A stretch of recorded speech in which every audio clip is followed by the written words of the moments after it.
Yes, I just wanted to say that the council is muted on Zoom. We can't hear what you guys are doing. Thank you, Pete. Can you hear us now? Can he hear us now? No, I can't. Yes, I can. Okay, if there's anybody online that would like to make a public comment, please raise your hand.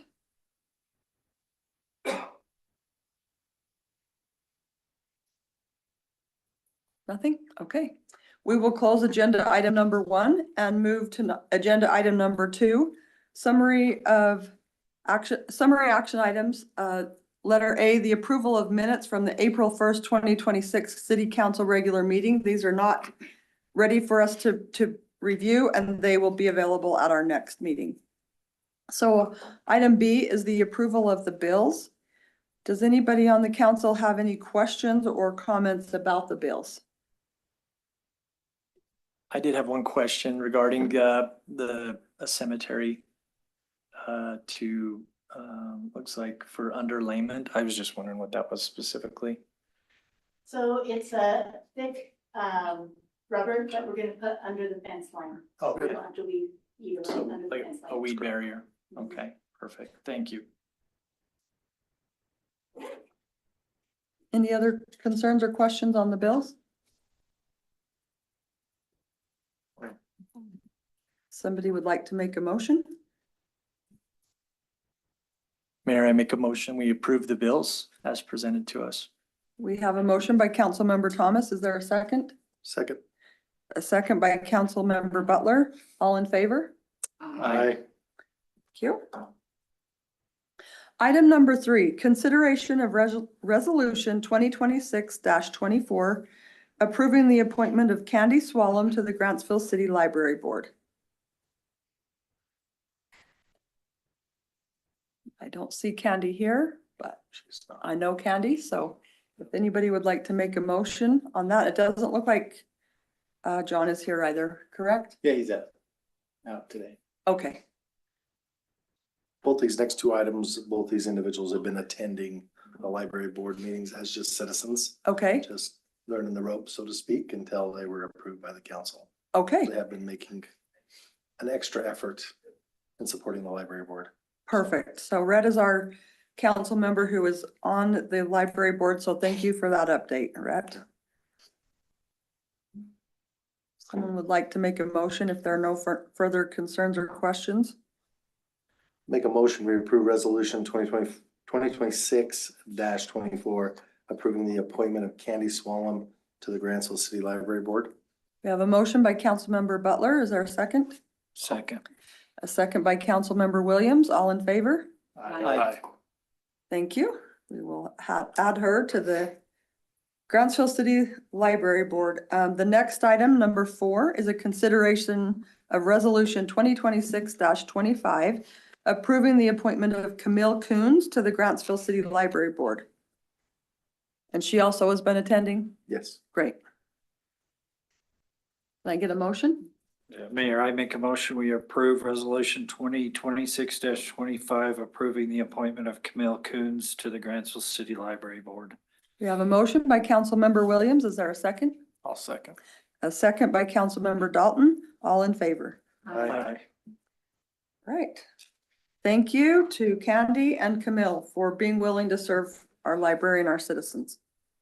We will move on to item number 5. Consideration of resolution 2026-26, approving the memorandum of understanding with the Inland Port Authority. And we have Stephanie Pack here, it looks like, and I'm hopeful that she's gonna give us some great information. Thank you so much, Mayor. Stephanie Pack, I'm with the Utah Inland Port Authority. The memorandum of understanding that we provided to the city really outlines the commitment that we've discussed in previous meetings where the Utah Inland Port Authority, who statutorily collects sales tax revenue within our project areas, this memorandum of understanding would pass through any sales tax collected by the inland port to the city. We anticipate that the areas within our project area are largely going to be industrial. There may be some instances in the future of future retail requiring the the request of this memorandum of understanding. But happy to answer any additional questions from the city regarding the pass-through of sales tax. This will cover all the locations. This memorandum of understanding would cover all of our project area boundaries within the city. Perfect. So the Broken Arrow site, Mhm. the Romney site, the site for Mr. Green's property, all three of those are entailed in this. Okay, thank you.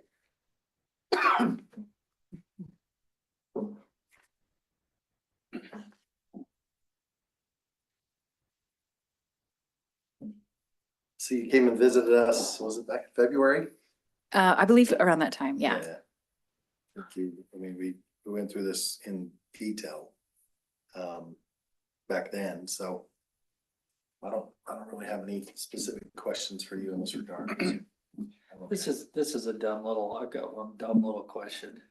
Has it always been called the 20 wells in Port? Yes. I'm struggling with that because we have a development, 20 wells that have nothing to do with each other. correct? Right. Okay. So my question is on here, I didn't see anything where it says it defines a percentage we get or anything from any of the sales taxes. So how, So does that work? the sales tax portion is a little bit different than the property tax rebates. The sales tax that the inland port receives when we create a project area isn't at a 75% breakdown. I actually think it's closer to 20%. And so it will be the entirety of any sales tax that the inland port collects within those boundaries, we will remit back to Grantsville City. So I don't think it's precisely 75% like the property tax breakdown is, but it's closer to that 20% of sales tax generated within that project area comes to the port. So we're just remitting back our portion that we collect back to the city.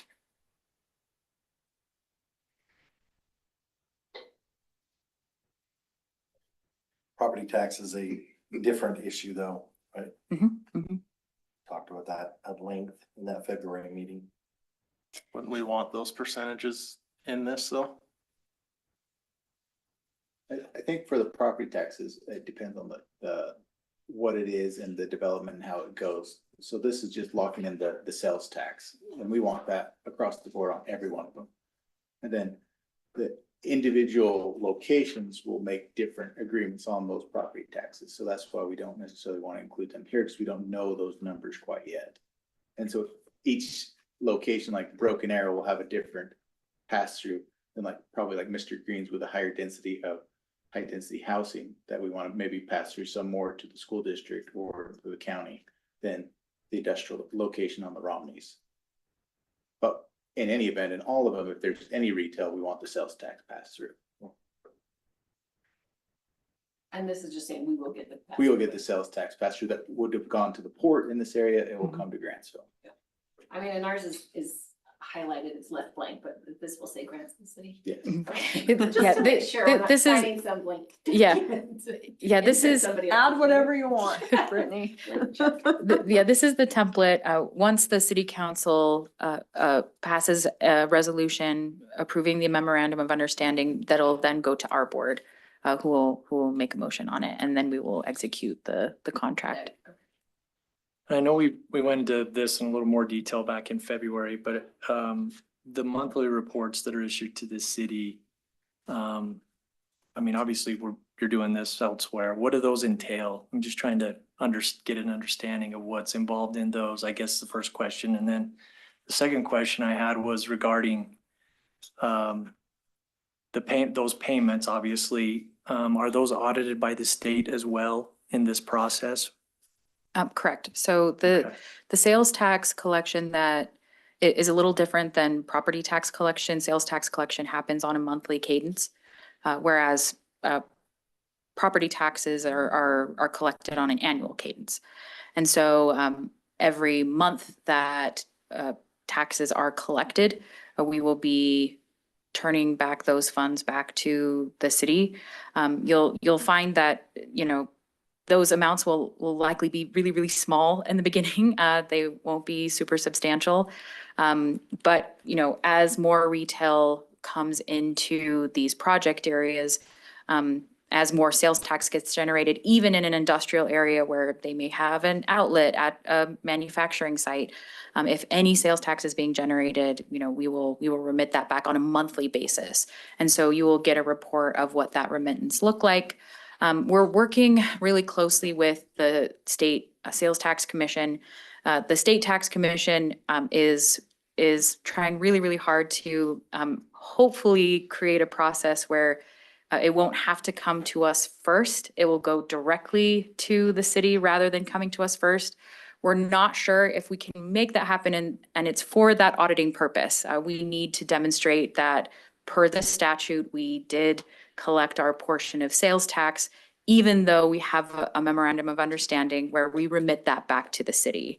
And so we're hopeful that we can automate the process. So, you know, you don't have to think about it. We don't have to think about it. You get your monthly reports and that revenue coming in like normal. We just want to make sure that from an accounting standpoint, we're doing everything according to the law. Have you ever done one of these MOUs that have the property tax written in with an article where there's some sort of understanding that each individual project or each parcel that we'll discuss what that looks like? So, you know, I think what you're describing would look like an interlocal agreement. Mhm. I think if there's changes that need to be made on the property tax level, we would want to look into going into an additional agreement with the city. And it would look more like an interlocal agreement rather than an MOU. This is a common of enough request that we've adjusted our policies internally to move to an MOU format to facilitate us being able to go into these agreements a lot quicker, a lot more efficiently than having to go through the interlocal agreement process, which is a little bit different legally. The outcome is the same. You know, we remit these taxes back to the city as needed. And so if there needs to be adjustments on the property tax side of things, we would just request we engage in the interlocal agreement process to make any of those adjustments. Can we have that written in here? In this agreement, Yeah. I guess are there that you would want to engage in an interlocal agreement in the future? Just it's a memorandum of understanding, so an article of property tax, just like sales and use tax, to help future councils and future individuals with the city understand, you know, what that is and where those agreements come from and where that dialogue starts. That's kind of what I'm saying. Yeah, I think that could be perfectly appropriate for this document. If your team would like to suggest some language that you would like to include in the memorandum of understanding, we can run that through our board.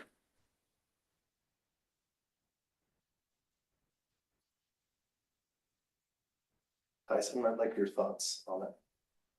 So what we're trying to accomplish is set forth in the memorandum of understanding that in order to further negotiate the property tax percentages ratios, we would enter into some future interlocal agreement.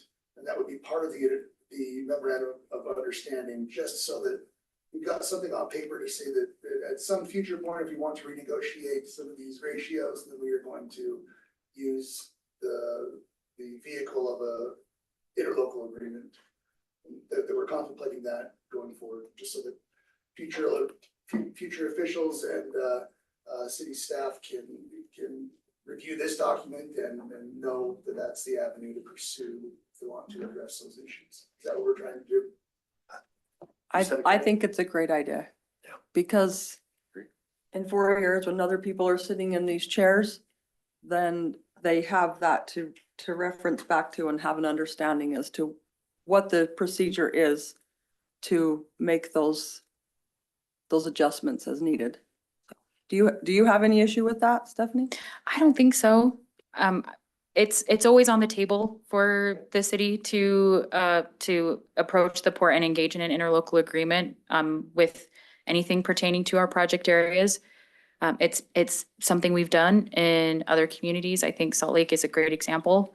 Their project area matured to a point where, they needed to sit back down and renegotiate, what those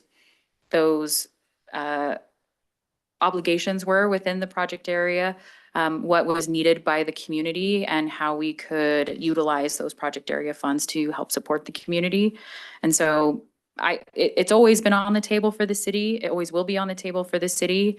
I think enumerating that within the memorandum is a great idea.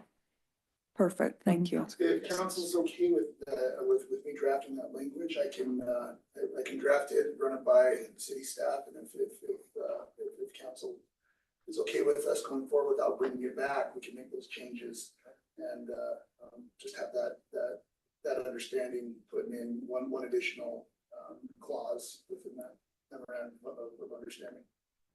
That's fine. Yep. I'll work on that. Thank you. Tyson, do you see any issues with number 10 and 16?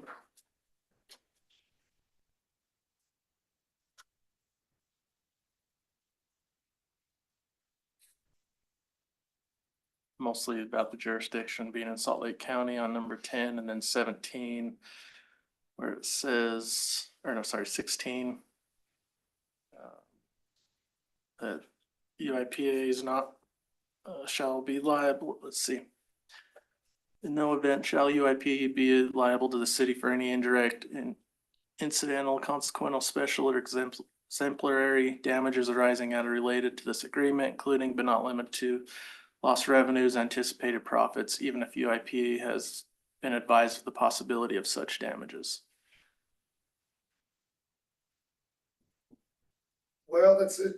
So starting with number 10, Salt Lake County being the jurisdiction, I don't have a problem with that. We do like to, if we're gonna file something, we do typically file it in Tooele County, but Salt Lake County is still the 3rd district, and really the way the 3rd district works right now is they kind of share cases. And so there's a chance that even if we wrote Tooele County here, it would end up in Salt Lake County anyway.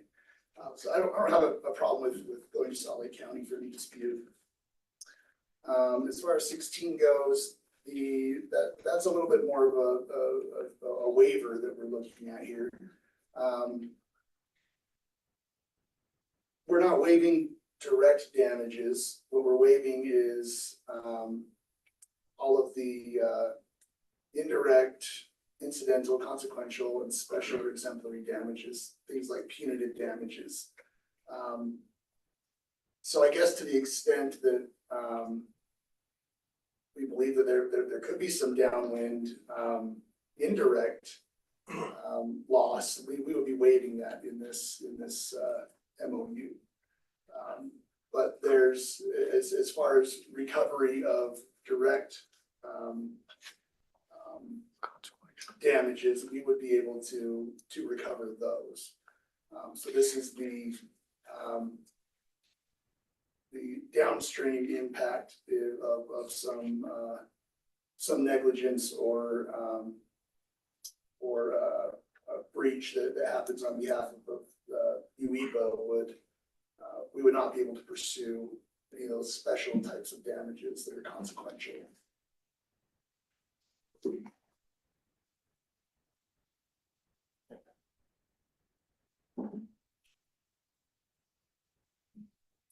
So this is just a personal question. While you're standing there, can you give us just a 2-minute? So when you were here in February, I was somewhat surprised, and this is, if this is my lack of education, I understand, but I was really surprised that the Inland Port Authority had morphed into covering property that would be residential. You know, and maybe that's just visual driving by what's happening, in unused areas and industrial kind of that arena, and then the presentation where there was a heavy residential component. Is that working? Is it full steam ahead? Is that being done in other areas? I just want a Mhm. 1 minute update, or is it going well? So in most of our project areas that include residential, a lot of them are in rural areas. The reason that we've engaged in the residential side of things is because our project areas need it. And so if there's and we always take the lead of the community. And so the community approaches us and says, hey, we do need industrial, but we need a place for the workforce to live. And so that's when we started engaging in residential at the behest of the communities that we're working with. Similarly, with the project that we're doing here in Grantsville, we take the lead of the city and we respond to the city's needs, utilizing the tools that the legislature has given us. The legislative tools we've been given are broad enough that they can include things like residential. It really is up to the city to determine what makes the most sense. We've had some good dialogue with the county on what including residential in these project areas can mean. That's been really beneficial dialogue since the property tax increment that we collect it impacts the city and the county and the school district and all of the taxing entities that are downstream. We're sensitive to that, and we want to make sure that we're focused on projects that have economic significance for your city. And we've seen it work in other project areas as well. We find that the residential is complementary to the job centers that we're creating in these industrial zones. And we hope it'll be the same here in Grantsville. Thank you. If you guys were to terminate this agreement, what happens to the revenue that's already been generated or expected? So the purpose of this agreement would be for us to pass through the sales tax revenue that is generated month over month. So you'll be receiving that money month over month. It won't be held for any specific amount of time. If for whatever reason the city decides, hey, we actually want to capture the sales tax revenue for whatever reason, we can use that revenue in the same way we use the property tax revenue for infrastructure upgrades, for whatever statutory uses make sense within our project area, which is largely infrastructure related. We would just continue to allow that sales tax to flow throughout the life of the project. Our project area life, it has a statutory length of 25 years. At the end of 25 years, we dissolve that project. If the project area dissolves before that 25-year time horizon's up, the sales tax would be flowing through like normal as well. So we would dissolve that sales tax collection as well. And so, in the case where, we're collecting it, we're going to have to, demonstrate that we did collect it per the statute and remit it back. Since the project area has been closed, we no longer have to demonstrate that we're collecting that. So it'll just go back to the city. So I did that answer your question? In a roundabout way.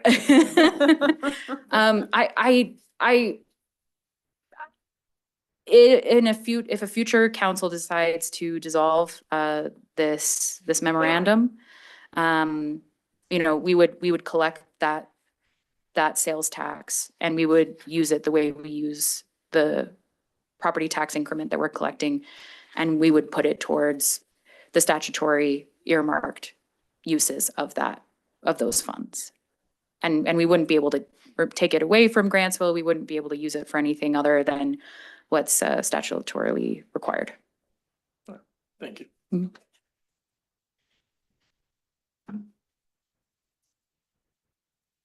Mayor, I make a motion that we approve resolution 2026-26, approving the memorandum of understanding with the Inland Port Authority with the addition of an article or clause directly after the sales tax, which is Article 3, sales and use tax, with a heading of property tax, and having Attorney Barker draft that up and approve that with staff, and then send that on to the Utah Inland Port Authority. Okay, we have a motion by Councilmember Butler. Is there a second? Second. And a second by Councilmember Williams. All in favor? Aye. Thank you. Okay, thanks, Stephanie. Item number 6 is a public hearing item. It's a discussion and consideration of adopting resolution 2026-22, approving the expenditure of Class C road funds for road department equipment. So we're going to have the presentation by our roads department first, and then if there are anybody that would like to make a comment is able to do that following the presentation. So we'll turn that to Ben now, our roads department supervisor. Good evening, Mayor and Council. I am Ben Henderson, the Road Department Supervisor for Grantsville. Been here since first part of January and December. I appreciate the opportunity.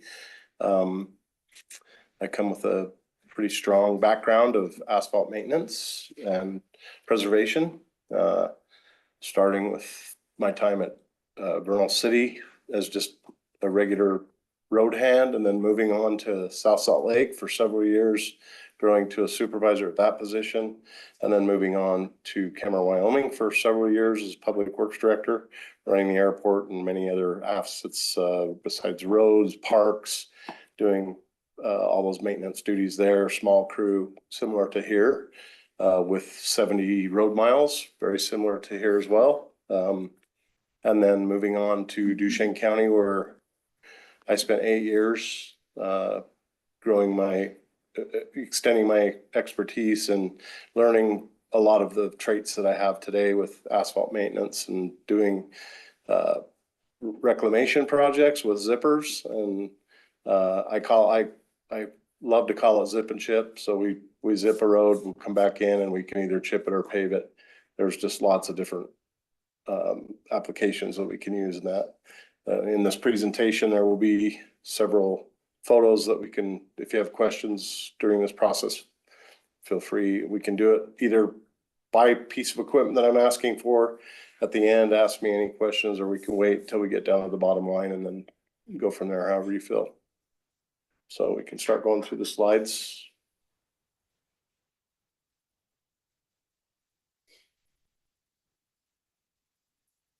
Okay, we go back to that one. This is just our strategic equipment investment to maintain Grantsville's roads to reduce long-term repairs and costs, which we are behind the curve on quite a ways in the city.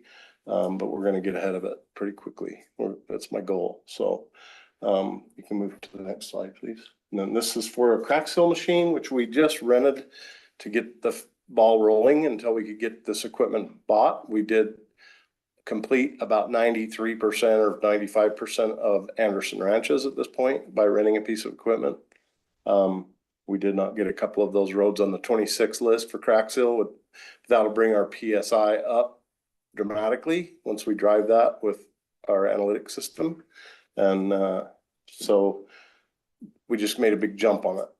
The thing that I did notice, and our crews did notice, that the cracks, because I'm not sure how old Anderson Ranches is, but it's got to be plus 10 years, right? Some of those cracks sucked up that oil pretty good. So that tells me there's voids already being created through water. And so we've caught that, but we may be a little bit late. They may start sinking at some point, but we're at least doing something. So, and I would fear that any road within the city at this point, we just need to jump on and get ahead. So the 5-year program would be to do about approximately 15 tons, which covers approximately 25 miles. It depends on the road, how many cracks, what's there, how much sinking we're getting in those roads. So currently we started out with 16 tons and we ended up we had to give the machine back because they sold it. We have 3.5 tons left in the yard that we can put in the fall when things start cooling down. Crack seal needs to kind of go down in cooler temperatures. It's much better because the cracks are at their widest at that point. So if you have any questions on the return of investment, we can go, or any questions on this slide. Basically, for every dollar invested in a crack sealing project saves you about $4 to $8 in future road maintenance. And I kind of ran off numbers of adding 5 miles per year. We currently have 95 miles in the city, and we'll be ending up at 5 years. That's assumptive, so 115 miles over the 5 years, which we'd have, depending on that year, we would have somewhere between $35,000 and $40,000 in the annual budget. And we can go to the next slide. It'll show the, so we bought crack seal this year under contract, state contract for $1,100 a ton. So based on numbers throughout Utah is $1,200 to $1,800 per ton for us to do our own material. If you contract that out, which we had even bids much higher than $6,500. I had one contractor bid the parking lot at Public Works. It was in excess of $13,000. So for 1 ton or 3 tons, excuse me. So it could go higher than the $6,500 per ton. So that saves us annually between 90 and or between 42 to 58,000 in annual. So we pay that machine back somewhere between 2 and 1.5 to 2 years. An $85,000 investment. And posing the questions to lease it or rent it, it just runs into the same problem. We only have 2 companies in the state of Utah that really rent their equipment, and you're stacking with everybody else that needs it. UDOT is probably one of the largest renters in the state. So they get kind of first precedence. If we don't jump on it early and get it, we may not get a machine during the period that we need it. So it's this way we can attack other things besides just crack sealing. We can go out and deal with our water cuts, which have kind of been neglected over the years, not purposely, but there's just no way to, they've kind of used tack in the past. It doesn't work very well, but it does work. But we can deal with other things at our leisure when we need to. When we have slow times, we keep the crews busy doing other things. So that's the crack seal investment. We can move on to the mask. So this is a picture of, unfortunately, our videos. We ran into some technical issues. I had quite a few videos on here. This was a drone flight of Saddle when we first got started. It'll show you going down around Saddle, but we didn't. It's not going to play. So if you want these videos, I'm more than happy to try to send them to you. They just didn't download very well. There's a lot of file there. So, but this was a drone flight of Saddle as our crews were doing it. Mastic is growing in popularity over the last 7 to 8 years. Really, it's been around for more than that, but popularity wise, it's really starting to take a grip. It's great for deficiencies in the road, like potholes or starting of potholes. When you have your meat lines for your asphalt, your cold joints, you can get in there and crack seal, or you can mastic those, and it acts as a much better sealer than crack seal in a lot of places. When you get a real wide gap, it fills that gap very well. It's chippable, so you can chip over it. You can do your slurry seals, your micro surfaces, pave over it. It's very it works really well in that condition. So if you contract that work, it's usually $6 a foot per foot, 120,000 a year, based on my numbers of using 50 ton a year. The annual savings, if we buy this machine and do it ourselves, is somewhere between 40 and 80,000 a year. And the payback would be about 1.2 years based on that 50. 50 is an assumptive number, but that would be my goal to get us ahead. We have a lot of areas that we can do that. We can smooth out rides. We can stack it. So when you have a indent in the road, you can put a thin layer over it, come back and do another thin layer, and it'll help you with your rideability.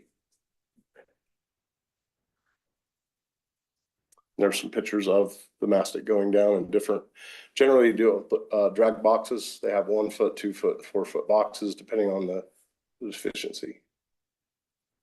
You can also hand iron it. So this is a truck that I found when I was at Duchesne County. The Seckmeyer truck, I believe, was born for this environment, small city. I used it in the county of 4,500 miles, was about 600 miles of paving with our efforts of chip seal, zip and chips.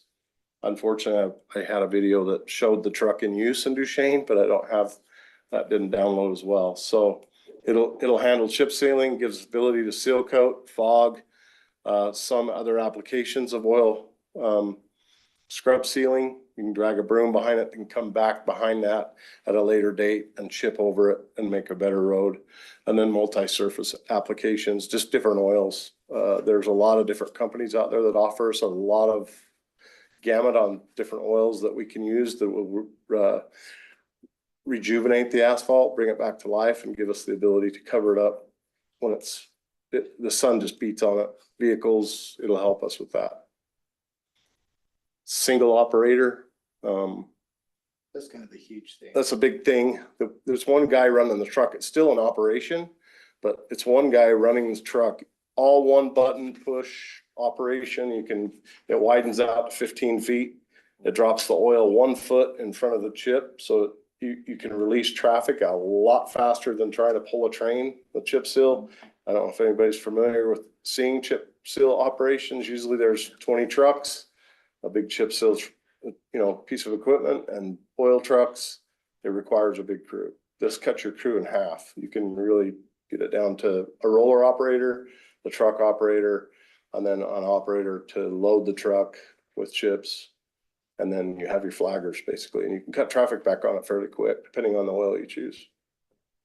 Within a maximum a couple of hours, you can have traffic on that oil. So.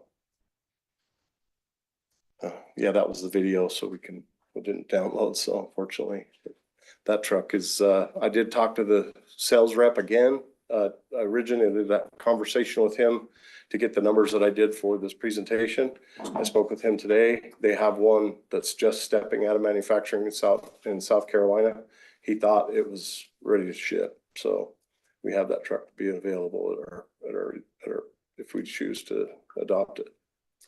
Pneumatic wheel rollers, they call it a loader in this, but it's actually it's a pneumatic roller. You use it for chip, roll your chip over, lace the rock down into the oil for full emulsion into the oil. And then you can also use it for road widening projects and other projects that we need to do within the city, zip and chip projects, to lay that. It acts just like a steel drum roller in some cases. It will give you a strong compaction. So it's just kind of an all-in-one machine versus doing steel drum. You can't really roll chip with a steel drum. People do it, but it crushes the rock.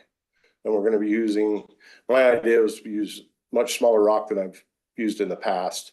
Duchesne County, Lee County, you were using anywhere from 3/4 to 5/8 rock because of the semi and oil fields that I'm used to working in.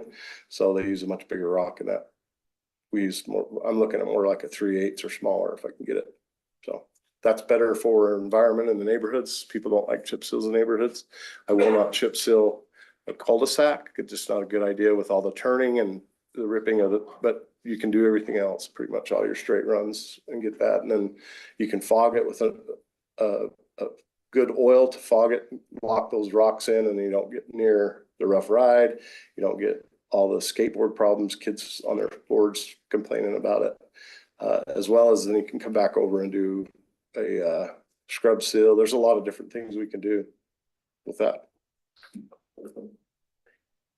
Your return on investment on that is about 2 to 3 years, typically. And I had a video here too for the Timco 500. It's the strongest sweeper. It's what all the contractors are gone to for chip seals currently. The big granite construction, and most everybody is using this particular sweeper because of its power to pick up. That video actually shows them dumping that road base on the road and showing it picking it up completely. Over time, you've got to do maintenance on sweepers, but versus the sweeper we have that's the box is rusted, it doesn't have any vacuum, it can't keep a vacuum, we don't even use it. So, that is an all-in-one machine, will give us ability to sweep the streets as well as sweep after our chip seals. The good thing about the Seckmeyer truck is it's very efficient, so we don't end up with that big pile of rocks on the road that you have to sweep off. It's tight. It runs a very tight rock and oil. You have very little waste with that truck. So I feel like we wouldn't have near the rock to pick up that you would in a regular chip seal. On that one, you're looking at about 3 to 5 years. Most likely in the end of when you're paying that much money for that piece of equipment, it's going to be on that 4 to 5 year range. Asphalt zipper. I'm a big proponent for the use of those. Unfortunately, we had one and just needed other things, and but I'd like to present getting it back. There's a lot of things that we can do, like South Street needs to be rehabilitated. There's a lot of things you can do with rotomill, and just taking up old roads. There's several roads that I would, recommend that we go back. You try not to use it in high utility areas, but we can maneuver around those utilities, or you just go up to them and then you may end up tearing out some asphalt to get to that, but you just put rotomill back in. So if you're going to do a zip and chip, that's one thing, or a repave. So they call that reclamation, but in-place reclamation. So purchase price for the new updated version of the asphalt zipper comes with a water tank. It used to have a very cumbersome box that you'd have to mount to get to, so you could either zip without the box or the box, but they've integrated that now to where the box is integrated in the system. It's not something that comes off. It's just part of the system. So it's a much better machine than it was before. The good thing about asphalt zippers, they do spend a lot of money on bringing out the latest piece of equipment. So we could do, my 2 to 2.5 miles is assumptive, but just based on what we have out there and what I'm seeing, and we have roads that need to be treated, even dirt roads we can do, and a really good treatment with that as well. So payback period on that piece of machine is between 2 and 3 years based on what we can do. So these are pictures. The upper pictures is a road that went to our gravel pit in Lee County that I did just before I left there. One of many roads that we did, and I've got over 100 miles that I did in Duchesne similar to this. You'll see the rock is bigger because I mentioned that that's 1/2 to 5/8 rock. But that is a road. That's the before and that's the after. So that's what you end up with, a double chip. Makes for a very good road. And then you seal over that with a seal coat. So blacken it up. The lower pictures are from a friend of mine up in Boise. She is the public works director up there. That is a curb and gutter scenario with chip seal and fogging. So that's what it would look like with fog and oil over the top of a small chip. And they use a 3/8 chip there, down to a 5/8 or down to a 3/16. So the key to it is get it fogged and get it covered up. Water tanker, many reasons why, many uses for that, many reasons why it's good to water your chips down before you load them in the truck. So that gives us the ability to wet those chips down a couple of days before we start our project, because the oil loves water in rock. So if you have those soaked up a little bit, you don't want them drenched, but you want some moisture in there.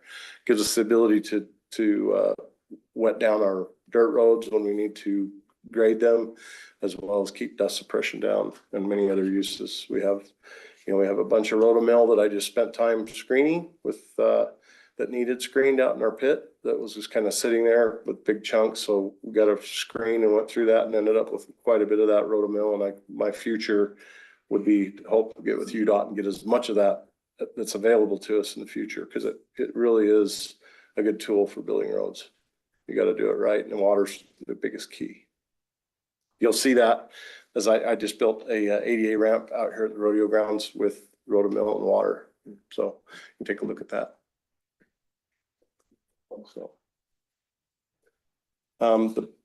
So talking with Michael and working things out with what we want to do in the future with roads and widening roads and road projects. We went through the scenario of getting a grader or dealing with, and dealing with a sales rep and doing my due diligence, the 275 cat and the smart blade with the ability to hook up GPS is a really good version for us, cost effective wise. If you're looking at over $500,000 investment for a grader that can take that GPS system and work with it, or this piece of equipment is $130,000 with GPS. So that gives you the ability to, do your grading, your 2%, even without the GPS. The smart blade comes with the ability. It hooks up, it integrates with the machine. It tells you your 2%, your 1%, your climbs, your digs. It levels out. It's a very good system that Cat's got the best piece of equipment when it comes to that. So this will give us the ability to do road widening projects and other projects within the city and save a bunch of money in contractor abilities or contractors, So payback on that piece of equipment is about 2.2 years. So 2.5 years based on what we can save. And I'm looking at, we're looking at the ability to hire a supervisor and somebody that has the ability to work with GPS in the future. I can tell you my crews, and probably some of the best crews I've ever had too. So they're very apt to pick that up as well. So. How many individuals do you have in your crew right now? Three or four, excuse me. And then, when we're lacking the one supervisor, so it'd be 6 with me. I'm doing pretty good, I must say. The guys, with the number of people we have, we're doing pretty good.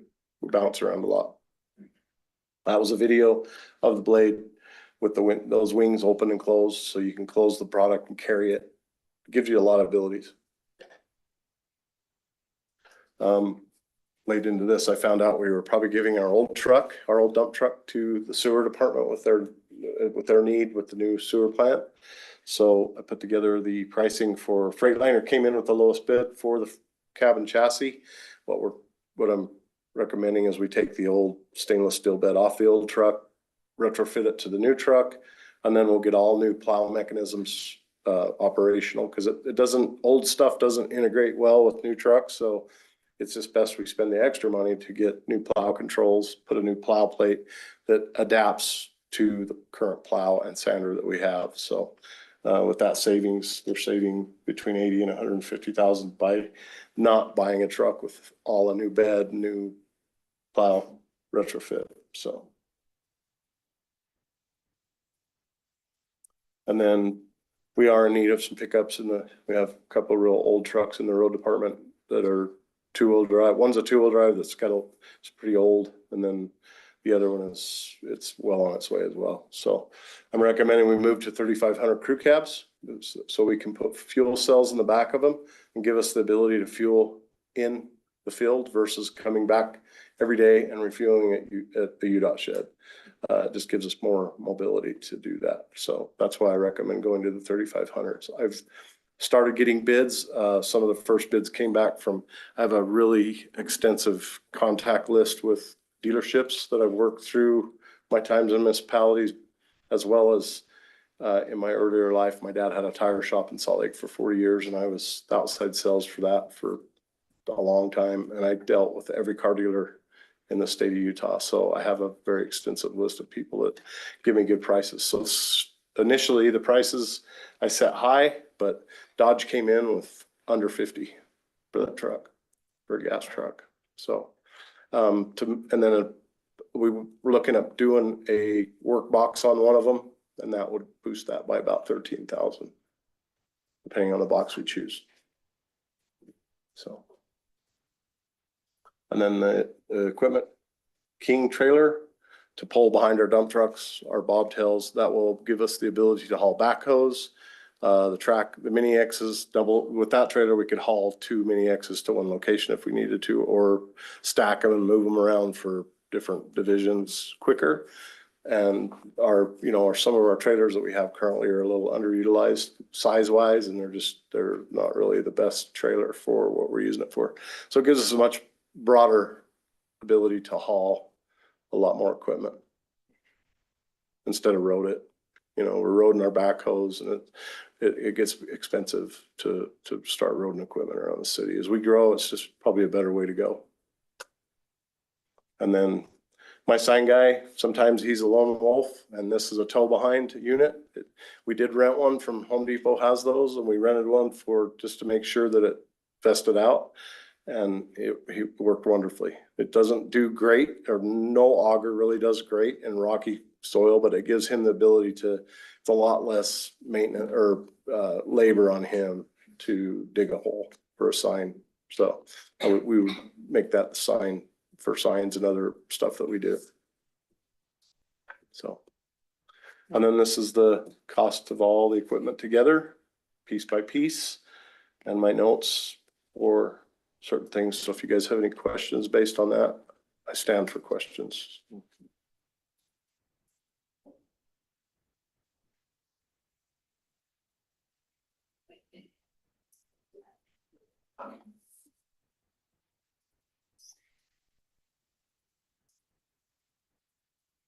You want to do the public hearing before questions? And That's kind of what I was thinking too. Let's hear if anyone's here to make any public comment, All right, and then we can. then we'll bring you back up if that's Great, all right. that's perfect. Okay, You and/or Christie. and perhaps Aspen too with the financial side.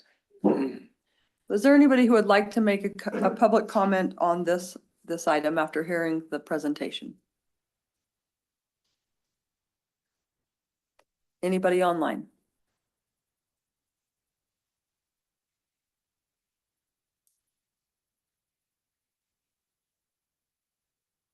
All right. Does anybody have any questions at this point? Would you like me to bring Ben back up? Or if we could have Aspen? Aspen kind of walk through the Aspen, can finances. you with come walk all through this, that? I think is where you're gonna go with Let's that. go there. Let's just go right there. Because we were reviewing the budget, and the mayor wants to utilize the weather, so we wanted to put this on the budget right now instead of waiting for the new budget year to try and get ahead on this and start repairing our roads. What questions do you have? Kind of walk you through where the money is currently and how much is there. Okay, so every month I send you guys a copy of our financials. This is indicated on page 2 of those financials. About the 8th line down, it is account 101165. This is our Class C road PTIF. It's the PTIF 1425. That's where our Class C road money sits. And so as of March 31st, 2026, there's $4,796,850.01 in that account. So sufficient to cover the $3 million price tag on these things. Class C road funds are basically distributed from the state based on fuel tax. It's distributed based on population and miles of road. So every city, county gets different amounts based on those two factors. It's really, so that's where the money comes from, I guess. So if you have questions there. But it is restricted. Aspen, before you go on to that, would you just maybe make it just so that everybody in the public and even the council as well understands, it's not like you can just take the Class C road money and say, oh, well, we're gonna stick it into the sewer because we need a new sewer treatment Yeah, plant. Just and make an explain that, I'm please. segueing. Perfect. Okay, thank you. perfect, okay. So it is very restricted on how we use this money. It is a restricted fund. It's distributed by the state, and it's state code R 926, if you guys want to look it up. But that's where they specified how we can use the Class B, which would be the county, and the Class C, which is our road funds. And it has to be for roads within our community. That's why we get it, is to help us afford to maintain the roads that we have here within our city. So one qualifying is to purchase equipment and machinery to construct and maintain our roads. So all of these would qualify within that. It is specified that it's for road equipment. We can't just say, oh, this dozer's a road dozer, and then, you know, someone else is always using it. It has to be specifically for roads, like road maintenance. I think Ben did a good job to explain why all of that equipment was necessary for his department in roads. The one thing with that, with it being the restricted fund, is we report every year in our audit that we have those funds and they're restricted, or we report that we've used those funds for qualifying events. And so we can't even really truly borrow from the road fund, solely because at that year end, you have to show that you still have that same amount of money restricted or have spent it on a qualifying fund. So we couldn't even say, well, we're gonna borrow from the roads fund for a couple of years and then pay it back. You can't. It has to be within that same year, you have to show that you have 4.7 million or whatever our number is at that point restricted for this. So you can't just use it to help you float cash from year to year. The state looks at that every year with our audit. So Thank you. anything else? Does anybody have any questions for Aspen and the financial side of this? I do. So if we use this 3 million, which is a lot of money, we're still having enough money for other things, right? We're not gonna like be draining our account, so then something else. There'll will come still up. be 1.7 sitting in the PTIF, and that's separate from, you know, where we're, yeah, so there would still be And how much money do in you get there. every year usually? About 1.3 million every year. And the way it's been used before is the city went out and contracted with outside contractors, sorry, to come and do this maintenance for us. And this way we'll be able to do it in-house. Because we didn't have the equipment. So in essence, we're gonna get far more miles repaired or maintained or created as opposed to the contracted price, which it looked to me about 3 times higher than doing it yourself. Yes. And Thanks. some things will have to be contracted just because of Volume. equipment. We can't buy every piece of equipment for something that we need. It's the right tool for the right road at the right time, right? It's the same. There may be some services that we need to rent a piece of equipment for our crews to do as far as applications, outside of what we're buying. And then sometimes just because of workload, we may have to have somebody come and help us do certain things. Hopefully we can try to tackle most of that. That's my goal, but it may be inevitable. That's why we'll have some contingency for that. My goal is to try to trim that down dramatically.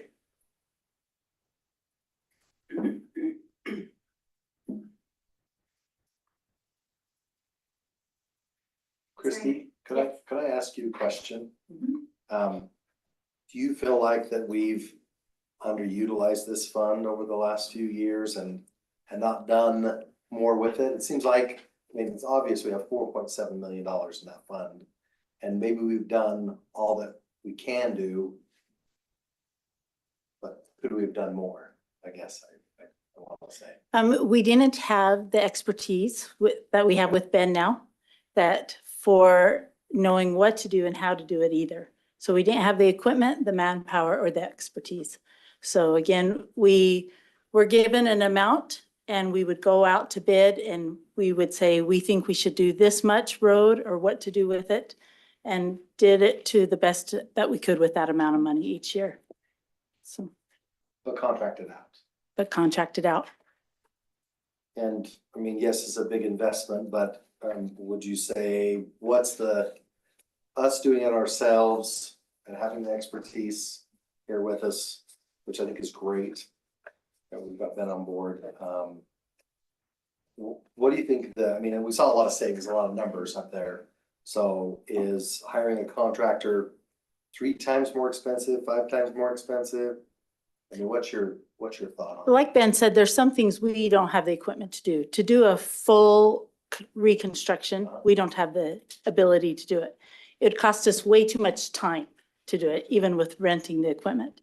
But being able to crack seal ourselves is at least 3 times savings.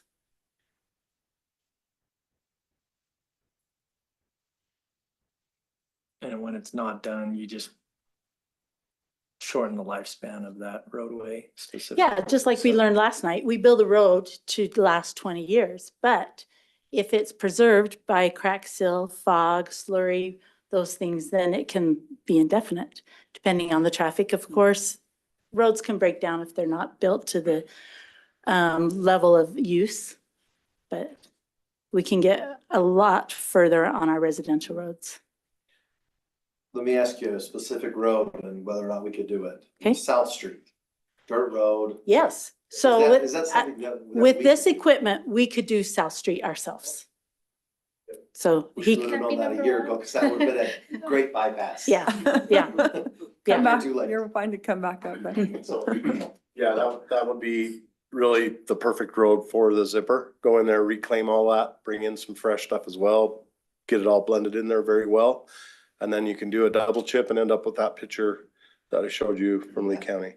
So that's one version, or you could spend the money to pave it. That chipping it with a double chip is far less money to do cost wise than it is to do overlay. So, and it'll buy you a good double chip road should last you minimum 10 years with another application of chip within that 7 to 10 year mark. So there's this technic curve, I may be using the wrong language, but there's a curve in our industry that shows new pavement from the time it's installed, and it drastically starts dropping over 20 years.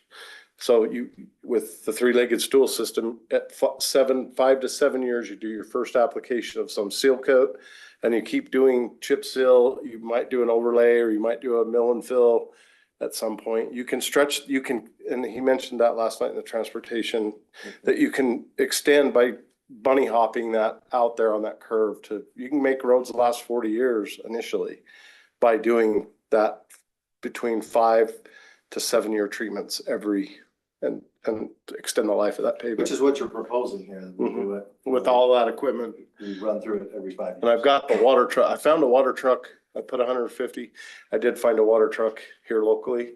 It's the only one in the state of Utah. Everything else that I've found is California, Arizona.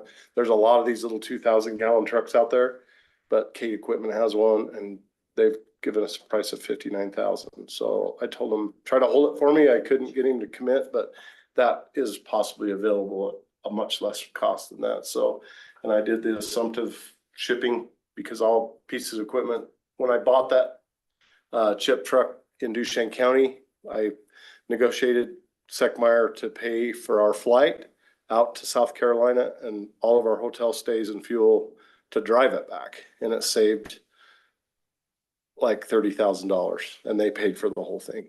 I'm not proposing that, but that's just some of the things that we can negotiate. Don't take this the wrong way. You're no spring chicken. So I'm just thinking in my mind, here we are.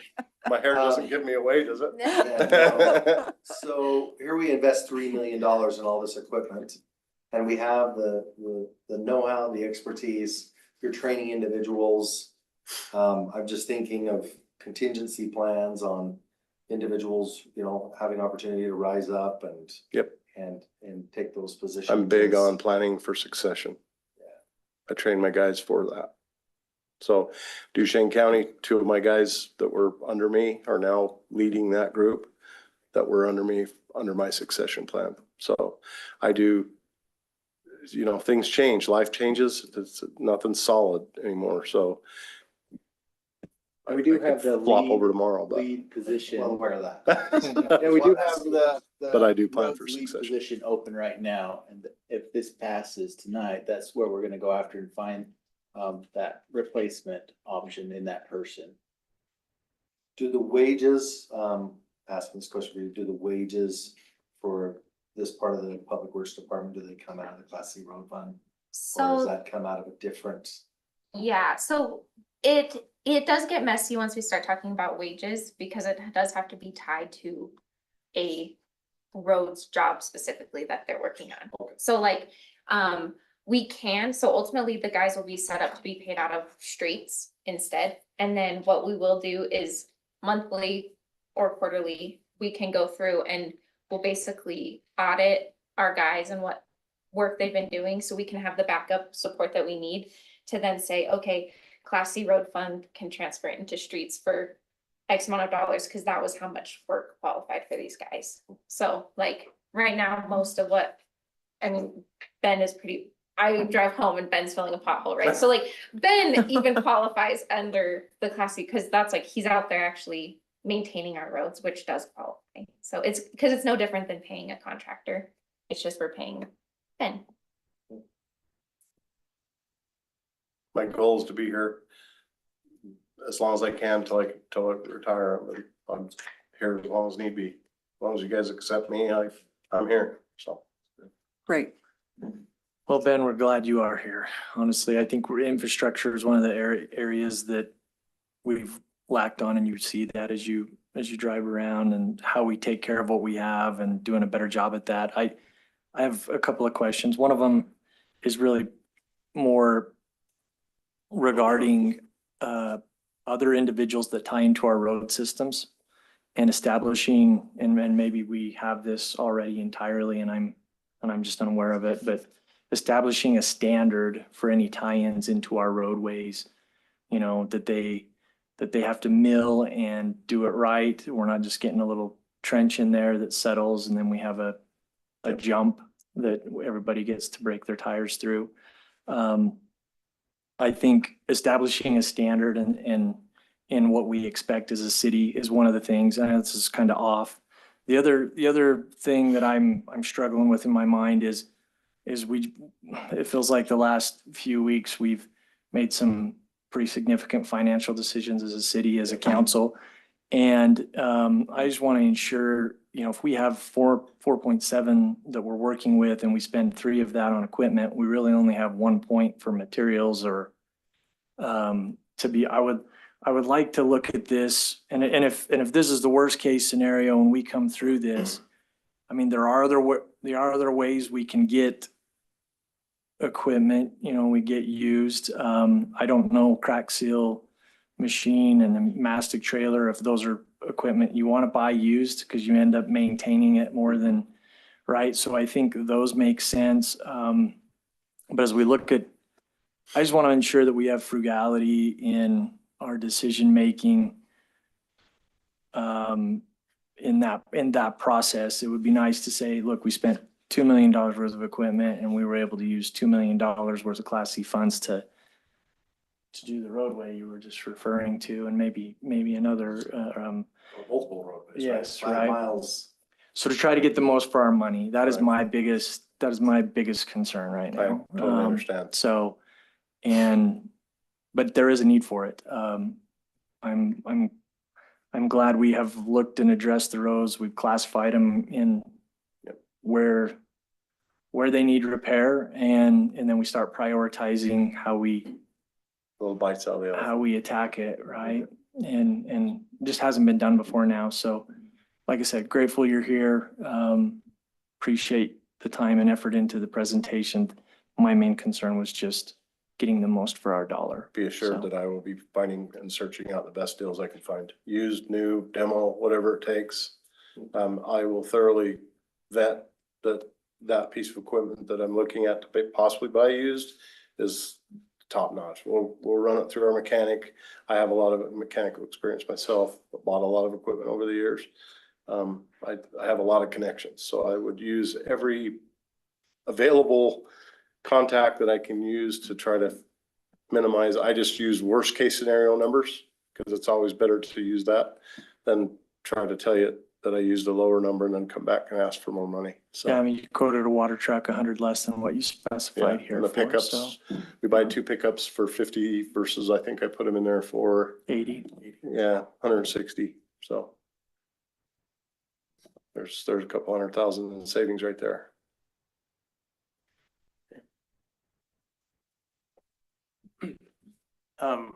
Do we have the current manpower to run all this equipment, or we have to hire more? I know we talked about we've got 1 opening.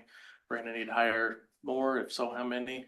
No, I think if we just plan it out properly and utilize, you know, certain months to do the things that we can do, like crack seal in the winter time or when we have colder. Mastic can be put down any time of the year. You try not to do it when it's super hot, but so it's just a matter of me planning the proper attack method to go do that. 20 miles of if we do 20 miles of chip sealing, I could probably 2 weeks. If we have everything lined out properly, we could do that within a 2-week period every year. So really it looks scary as far as trying to plan it, and then there's always other things that get in the way, right? There's special interests, there's things that we need to do for the rodeo or this or that, but I work every extra second with my crews, bouncing back and forth. We tackled, one of the very first things I tackled when I came here was the disc golf baskets that were sitting in the yard for about a year or so. And we've got those baskets installed. So we're about 50% done with that disc golf park at this point. And that's just working extra time when we've got it. So it's just a matter of planning and processing that stuff and getting it done right. But I think if we do need some more, I think I would like to look at the option of getting like summer hires during the summer period, getting more opportunity for our youth to have those jobs during that time period, because they'll be good at flaggers and shoveling the rock and sweeping up the rock and stuff like that. So that could fall under that, and that's not a significant lift to get a lot of summer hires. Yeah, and I have a belief in the road department, you're always 10 guys short. It doesn't matter how big your crew is. I've managed as many as 50 people and I'm always 10 guys short. So we just do what we need to do. On these ROIs you've got, are those true ROIs? Because there's nothing in there about fuel, maintenance, insurance, depreciation, any of that stuff. So I just didn't know if you took that into account on these or. Just basically went through the cost, appreciate or depreciation. When you start looking at it, maybe 10% goes into replacement per year. So if you want to do a 10-year cycle, it's like that, for instance, a chip truck. I can see with a small town that we have and the ability to grow like we are, that the chip truck could be here for 20 years. So you can cut that down instead of 10,000 a month or 10,000 a year for replacement. You can cut that down to like 5,000. So in that assumptive, so we run everything off of FEMA in our iWorks. So FEMA drives what we can charge hourly to a municipality. We don't compete against the market. So FEMA rates assume labor, maintenance, all of that stuff as we put our time into our iWorks every day, that those numbers are in there for the equipment. So that gives us a little bit better idea of what, and I apologize, I didn't pull those numbers. So, but they're there in iWorks so we could do that. But all those numbers, like for instance, I think our dump truck pulls for about 120 an hour under FEMA rate. So that is assumptive of labor, cost of maintaining it, and other things to go with depreciation. That's accurate. I'm with Jake with the optics of we just spent all this money, and I know they're different funds. And I kind of went through, I'm not an expert, but I kind of looked through here. There was a lot of the things on here. I mean, the 30-ton trailer, I mean, do we really need that? The skid steer looks like it's top of the line. It's got climate control. I mean, I think there's some things that we don't need to go to the top line of. We can maybe get some things for less to, save some money for supplies or road, different things that we need. So I appreciate you looking at the truck and the water truck, getting those down, but I think we should look at, that 30-ton trailer. What equipment do we need for? Well, if you're driving out to like, what's the farthest, like Sheep Lane? Sheep Lane. Are you gonna drive the skid steer out there, or like your backhoes and everything like that along 138? Everyone complains about, or 112, the backhoes. Are we gonna drive them all the way out there on that regard? Everyone complains about how slow they go, and so it's not safe to do that. And so putting them on a trailer like this will make it safe for the road crew to do that. Well, and also the wear and tear on the machines to Correct. drive them. That's the Let's biggest just part. say we're building South Street, because that example's been used. Even to go from the Public Works building to South Street back and forth every day that's putting quite a few. I'm not saying we don't need a trailer. I'm just saying Right. it's 30-ton. Is that? We went, need I that went to size the or- highest because we don't know what we're gonna add in the future. Future, we may need a track hoe. When we get into a 320 or a 318 or something, then you're gonna need a trailer like that. So if we have one, we've got the money to spend it. Unfortunately, it's that type of situation for me. I'm not saying that I'm spending wildly, but I just look at the future. Very similar to the traffic management plan. We will need, right now, we rely on the county to come and take their tracos in. That will be a future expense for any municipality. It's just a must for drainage, and it just gives you the ability to haul much more equipment. Even if we go out and lease something, we don't have to pay the cost of having somebody to truck that to us, which is extremely high right now. You know, a trip from Salt Lake for them to road one way is typically between $800 and $1,500 one way to Moab. So that's a $3,000 expense if you have to rent something. So it gives us the ability to haul more. So, as far as the skid steer, yes, you can buy cheaper skid steers. Caterpillar has this grader and this grader blade. That's why they recommended to me the 275, because it has all the capabilities to run. Those systems don't integrate with, it's a Cat piece of equipment, will not integrate with a Kubota. It won't plug and play. We have that problem right now with Bobcat that we have. Somebody took an older piece of equipment that we had and tried to, one of our mechanics or whoever it was, tried to integrate the plugs to run a piece of equipment that was not a Bobcat piece of equipment. And now we have that Bobcat down more than we have it operable because somebody messed with the wiring, and it's caused a lot of problems with the computer. That particular skid steer, we were trying to use it out here at the rodeo grounds. It's gone down on us about 4 or 5 times because it's got an electrical issue. So you have to be very careful about thinking that I need to go buy a Kubota. All those quotes from Caterpillar are on state contracts, so they're already negotiated and to the lowest ability. And I just feel like you don't want to be cross-sectioning Cat material with something else. And there's not a lot of those grader blades out there currently for some of the other manufacturers with that integration. So. And I do want to point out that Ben has done a fabulous job as far as being fiscally responsible and following purchasing policies. Like, he's found items that are on state contract, which we encourage. That's the lowest negotiated rate you can get. That's why they're on state contract. And collecting several bids, it's not like he just went and picked, that's the one I want, and has no justification for it. He has spent extensive amounts of time gathering the necessary bids or making the calls to get the state contracted price. So I just want to give Ben credit there because he has done a lot of work to try to get the most fiscally responsible option.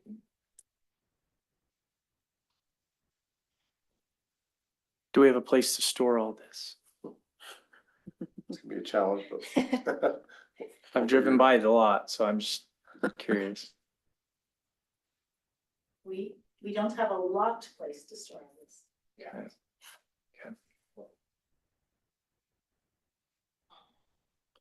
I guess the next question that I had is does this equipment need to be collected together, or is there a phase 1 and a phase 2 here that we see, or a partial phase this year, second phase next year? Does it need to kind of, I mean, I'm talking logistically what you need to do it. really the mastic and the crack seal trailer would like to probably put those on board as soon as possible, but a lot of these things are not gonna be, like, more than half of them they're gonna have to be built. So they're out there 3 to 6 months, depending on the truck. The dump truck is probably 90 days or so out. By the time we bring it back and retrofit it, could be 120. So a lot of this equipment is gonna stack out there. The chip seal truck is available now, as they told me, but that doesn't mean we have to buy that truck today, right? But it's available. So it's just a matter of how we want to stack that and what we need right now to keep our crews busy, make things happen, and start taking those bites out of this elephant that we have. So the way we can stage that any way the council sees fit, you know. I had another question on the Class C funds. I just wanted to clarify for the public, can we go through how those funds come in specifically, where we get them from, how they're just maybe Yeah. the So definition of them? yeah. So We hear them a they, lot. yeah. anyway. So like I had mentioned before, it's based on our fuel tax that everyone pays when they fuel up. The state collects everything and then distributes them across the state based on our mileage and our population. Yeah, Can I interrupt for 1 second, Yeah. Aspen? Last night when we were hearing the road transportation plan, they said they had updated all the miles of roads and turned that into UDOT or the No, state. they turned it to us and we submitted that to the Now, state. then so was that number up to the point that we will get an increased number of? I just Dollars? submitted it already. It was only 3 more miles from the last time we submitted. Okay, We so not a submitted substantial already. difference. I just had that question last night. Okay, but that sorry. is something that Christie go south. submits every year as far as our road mileage goes to report that, because that's on us to keep that up to date. So that is something that she updates every year. The population is actually based, the state passed the legislation a couple years ago, and they do the state through an extensive process that also is used for a sales tax. But regardless, that's how it's calculated. But so as far as it's collected, also on our financials, on that packet that you guys get. So what's sitting in the PTIF is there from previous years, but you can see on page 4, under interlocal agreement, we have our Class C road fund allotment, and you can actually see as that money is coming in to our account, like is being distributed from the state to us throughout the year. And just based on this year's budget that was approved for Class C roads, I mean, 1.3 million was approved for spending this year in the budget. That, to be sure, hasn't been spent, but that was the working budget that was approved by last year's council for this fiscal year's operating budget for Class C funds. So it was budgeted to spend most of what would have been collected this year in the allotment that we would receive by the state. But yeah, it just comes out throughout the year, and you guys get an updated copy of this every month that you guys can watch that climb. But And our goal is in this new budget year is to plan for replacement, start using that funds to buy the Grantsville and the material to actually use this on the roads going forward. Because it's, in that way, it's not, a lot of that doesn't go to the contractor's fee and different things like that. It'll go directly to our roads themselves. Yeah, I've been working with Aspen to create some new budget line items for some of the numbers that I've assumptive ran that we would be using for crack seal and chip seal, and I've asked her to, we should create line items for those so we know what we've got to spend. Some of those we're probably gonna, depending on the year, weather, whatever, we may have to flow one to the other to get it to work, right? It's always it's a moving target all the time with the funds, but I assure you that I'm real spot on about trying to keep my budget under control. I don't like to, I've never, in my tenure, I've never gone over budget ever, so.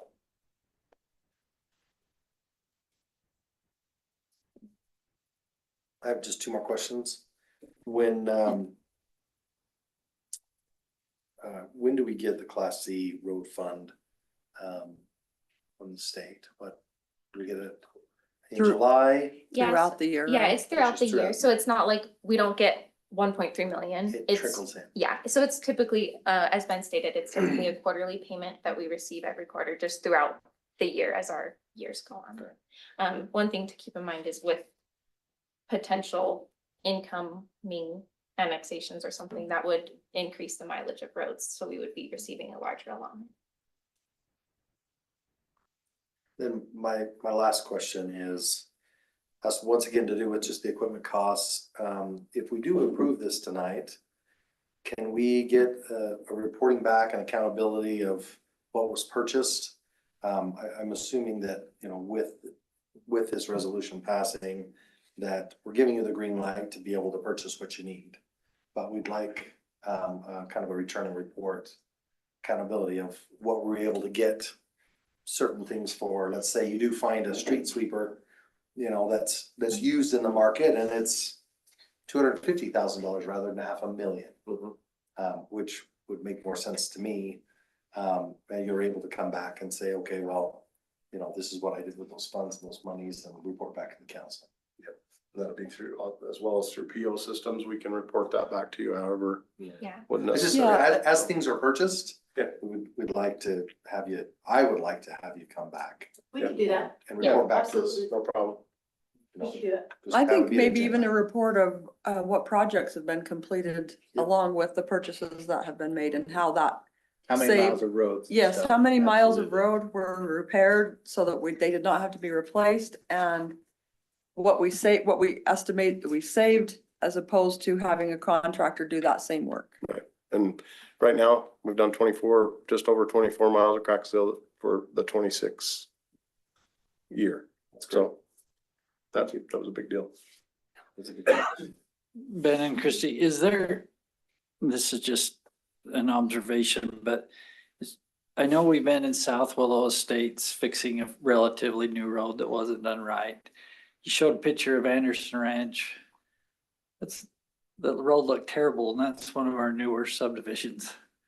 That's 20 years old. Anderson Ranch is 20 years old now? Yes. Is it really? We're It's old, never been Jeff. crack sealed. It's never had a crack seal. I'll on it. just Shut That's up. the fine. Phase one is 20 years old, maybe. Where they were was still part of phase one, where they were on Saddle Road. That's phase one. I just want to make sure our underlying quality is, that we're inspecting our roads, that our quality is better than ever. What we're getting out of contractors in the initial input of a road or stall of a road. No, Grantsville's come a long way from when I first started. We now have 2 infrastructure inspectors plus Barry that is here to help us. So our roads are getting inspected more than they were when I first started. South Willow, you mentioned, South Willow has multiple problems. One of its biggest problems is the way the water lines were put in. It's our water lines that are breaking. They're making us continually cut into that road. So at some point, all of South Willow will need to be reconstructed, but not yet. So. Keep this in mind though, for when she comes back for water money. And right now, we'll just kind of attack South Willow with trying to patch what's there, fix what we can. I don't recommend we tear unless we've got the funds to work into utilities, because the rule of thumb in municipalities is any road without any utilities is always $1 million a mile to reconstruct. You start putting utilities into it, takes a drastic jump to over 4 million per mile. And you don't want to tear into a road just to go and do the road, because you start that vibration and the creation of all the equipment going in there to tear that up, you're just putting more stress on your water system, your sewer system. So it needs to kind of be planned out to where it's either done in phases, one section at a time. It's going to take time, but my goal would be let's get started somehow. Can you tell me what kind of warranty comes with some of these new equipment that we're getting? Generally 1 year is most of the equipment, unless the manufacturer, like with the Secmar truck, it's a Kenworth chassis. So it would come with whatever Kenworth offers on their transmission. Sometimes it's 3 year 36 extended on some of that stuff. It really depends on each individual piece of equipment. If we buy it used, we get basically what we do. Some companies offer an extended warranty for that. So that's where I really go strongly on trying to put my hands on what I'm looking at used to make sure that we're not buying something that's been just shredded. So.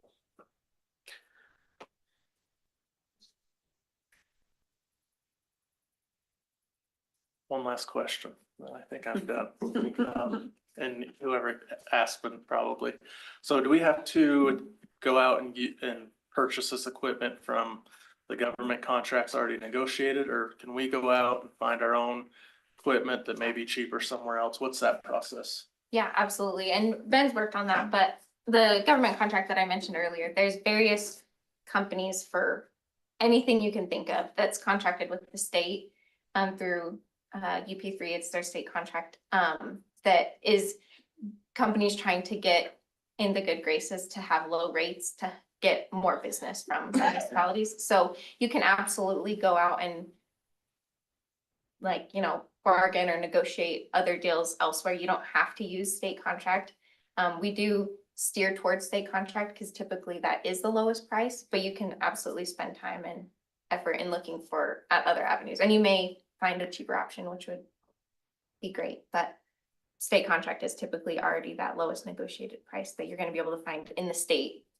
So I do encourage that we use someone that's reputable and is gonna stand behind their equipment. You mentioned Cat, and I agree with you on Cat skidsters, they sink after the dozers. Those are probably the most powerful minis, skidsters that are out there. So, but they also have a parts department, they stand behind their stuff, and if something goes down, they'll bring another piece of equipment out and drop it. And Yes. so whoever we choose or whatever direction we go, I just want to make sure that they stand behind what they're selling us. So I can assure you that Seckmeyer with the chip truck they're spot on with their customer service. They're out here. If you have an issue, they're out. They send a guy from South Carolina.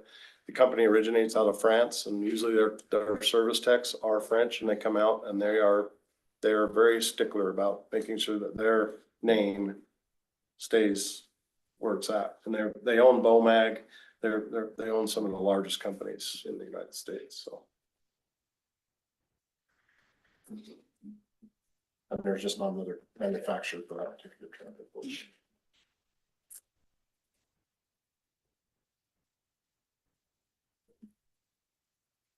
Any other discussion?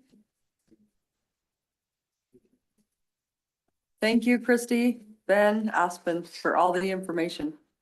Done a great job of getting that all put together.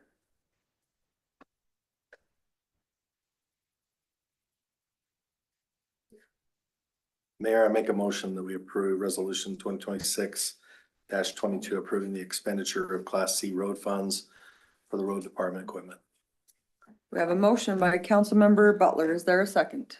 I'll second the motion. We have a second by Councilmember Skinner. All in favor? Aye. Is that everybody? Nay.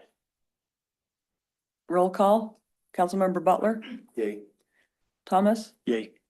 Williams, Yay. Skinner, Yay. Dalton. Nay. All right. Thank you very much. Moving on to item number 7.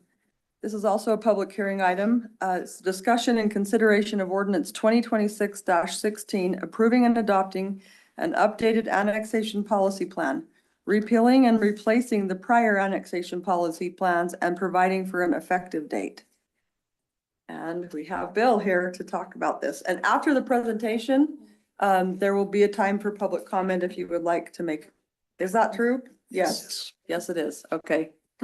So we talked about this a couple of meetings ago, and we have since adjusted according to state codes noticing requirements. And so that's why we're seeing it again tonight. I don't have much more to add to it. It's there in front of you. And so if you have any questions, let me know. Otherwise, you do have the Planning Commission recommendation for approval on this as well. So we're I eager guess for to. the public's, since it is a public hearing, Oh. we do it like an initial overview of what it is. Yeah, of course. So just to reiterate what we spoke about a month ago, was it 2 meetings ago? Things too. 2 meetings ago, last month, we spoke about this, and the annexation policy plan is intended to be a guiding document for annexation in Grantsville and in the unincorporated area surrounding Grantsville City. There are certain areas that we have designated, areas A, B, and C, that will be for consideration when the time comes for those areas to develop and or be annexed into a neighboring municipality. What this does for us is state that if those areas were to be developed out and had interest in annexing into the city, or if the city decided we wanted to annex property into the city, this sets the stage for that and enables us to go out and grab those lands as they come in. It doesn't create any obligations for the city. There's no infrastructure look out there that we would be required to do. It would be understood that as these property owners and developers look to develop these areas, that they would hook onto our existing system and bring water shares and other infrastructure with them. So the burden would, the initial burden at least, would not be on the city. It would be on the properties to be annexed into the city.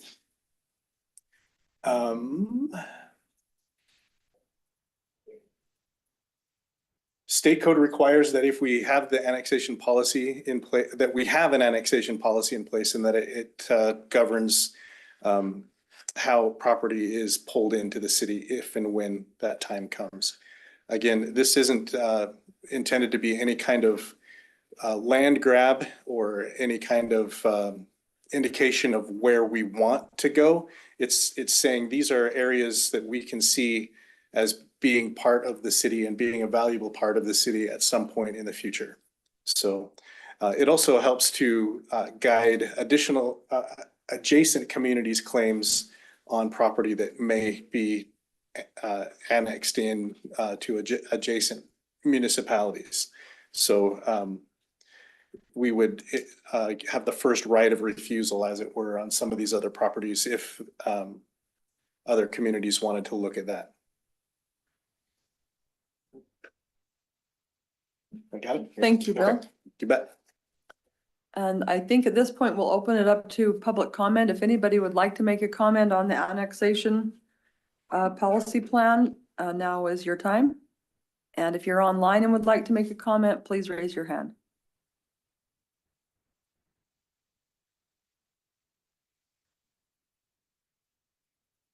Anything online, Alicia? Okay, we will close that public hearing. And we will turn to a discussion with the council. Is there anybody who has anything they would like to add or questions or concerns they would like to raise? This is the same one we looked at, though this hasn't changed from when we looked, we just pushed it off to do the public comment hearing, right? Right, Okay, I just want to make, exactly. because it said like Yes. amended, so I didn't know if this was this, but this is the same one we've looked at. And we're following all the statutory provisions. That's the only question, right?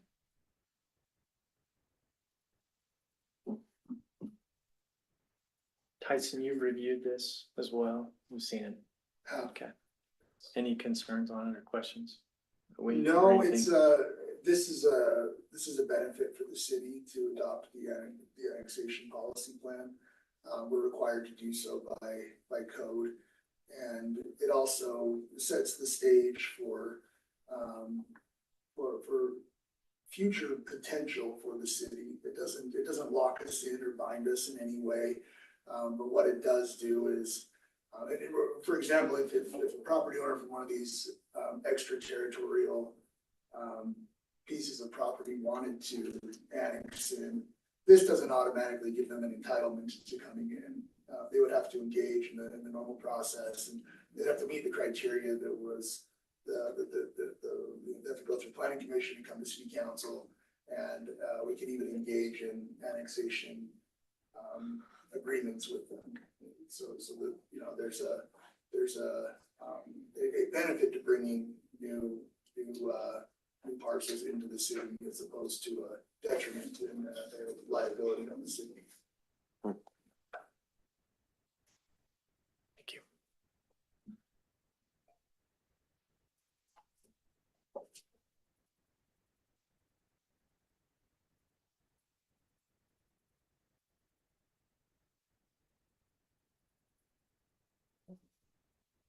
Mayor, I'll make a motion that we approve ordinance 2026-16, approving and adopting an updated annexation policy plan, repealing and replacing the prior annexation policy plans and providing for an effective date.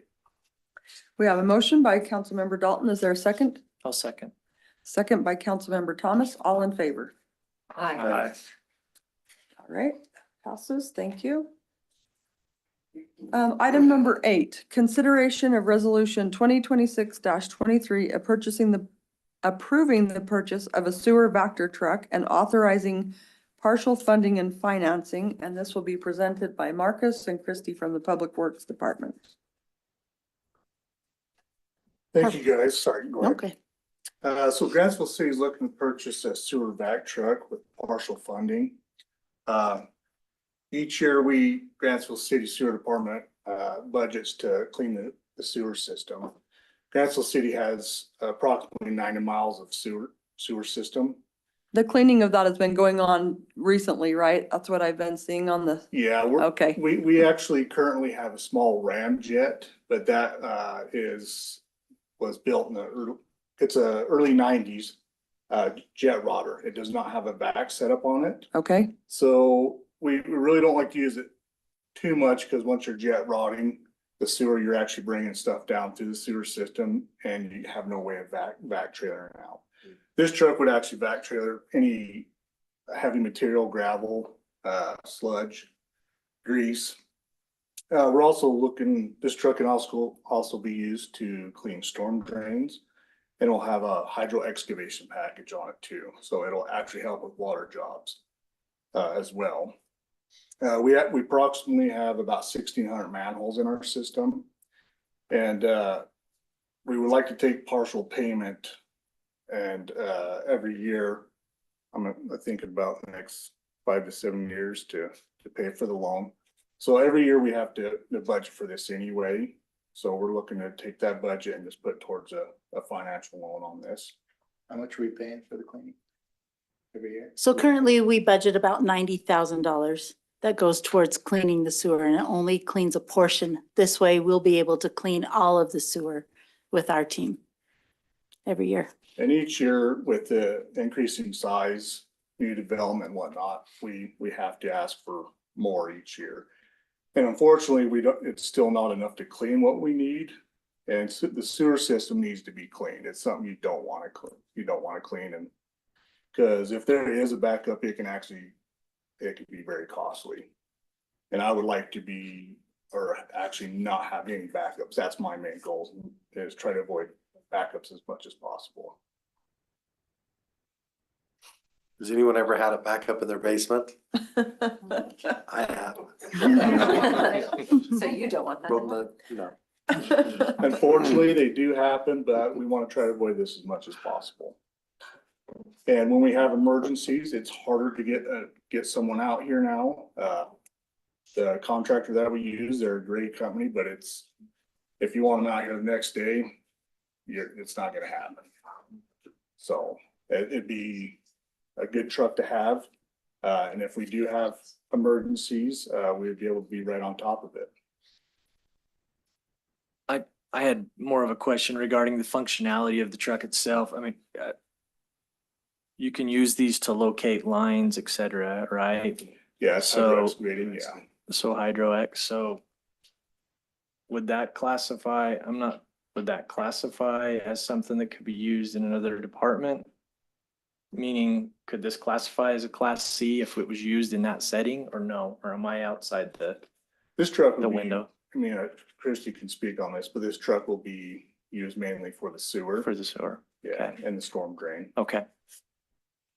And for water lines too, right? Well, we have a vac trailer that we use right now on a lot of our water jobs. But you don't want to cross contaminate when you're cleaning, so, and it is a lot smaller. And we have lift stations that are 30 foot deep, and that won't do anything Okay. to clean our sewer, so. This suction pipe will be an 8-inch pipe. So it'll be mainly clean Okay. grease and yeah. a lot of other fun stuff. Do we have the expertise to be able to run this truck? Yes, We do. I have the experience. I work with a contractor every year, have been for years. We're continuing training. We've already had training, and we're gonna continue it even when we purchase this truck.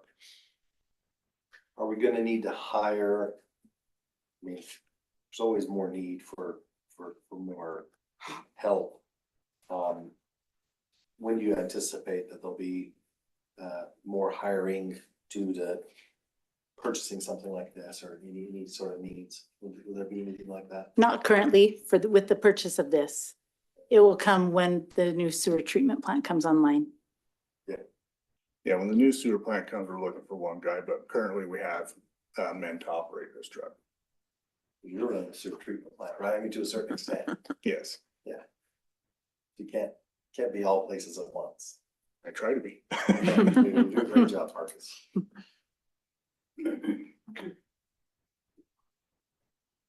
I'll just say too, Marcus has gone out. He's went to other municipalities, looked at more than one truck, and have settled on this would be, and went off of other recommendations that this would be the best purchase. Can we use this in storm as well? Mhm. Same. Yes. Sorry, you probably mentioned that, but I missed it, so. Okay. Can I ask what other municipalities you went to? Riverton, Eagle Mountain, Salt Lake, Spanish Fork, Harrisville. Twilla, I met with them several times. I got a whole list. Do they have trucks similar to this, or was this their recommendation because they had? No, No, so, we went. yeah, so we actually, a lot of cities actually will have a truck just for storm drain and they'll have trucks just for sewer. So you kind of have a mixed bag there, but talking to the many operators and what we experienced, this truck would be best for cleaning sewers. You don't want to go cheap on a vac truck. I mean, it is a lot of money. But yeah, you buy the wrong one and it just doesn't work. Yeah. You don't buy used. No. No. Yeah, there is used options out there, but these it can be costly. Everyone has said why- that. Yeah. There's a reason why they're used, Mhm. so. And for sale. You wanna buy a new one and you wanna buy Vector's the best. So. So the plan is to use 300,000 of the budget and then loan out the rest, do a loan for the I think rest. it's 100,000. Oh, I thought it said budgeted. So there's 200,000. 200 in the budget line right Oh, so now. we're gonna use 100 of that and then the Mhm. rest will be on a loan, a 7-year. That's correct. And 90,000, we're already paying to have somebody else come and do a portion of our sewer. We can't do it all because that contracted amount doesn't. Cover, Doesn't 90,000 cover it. doesn't cover the whole And city. that 90,000 will go to the loan. To the loan, right? And that will cover the loan for the. Plus, plus the 100, yeah. So Plus the 100 that we. Yeah. that we have 200 in the budget right now, so we'll use 100 of it as a down. Mhm.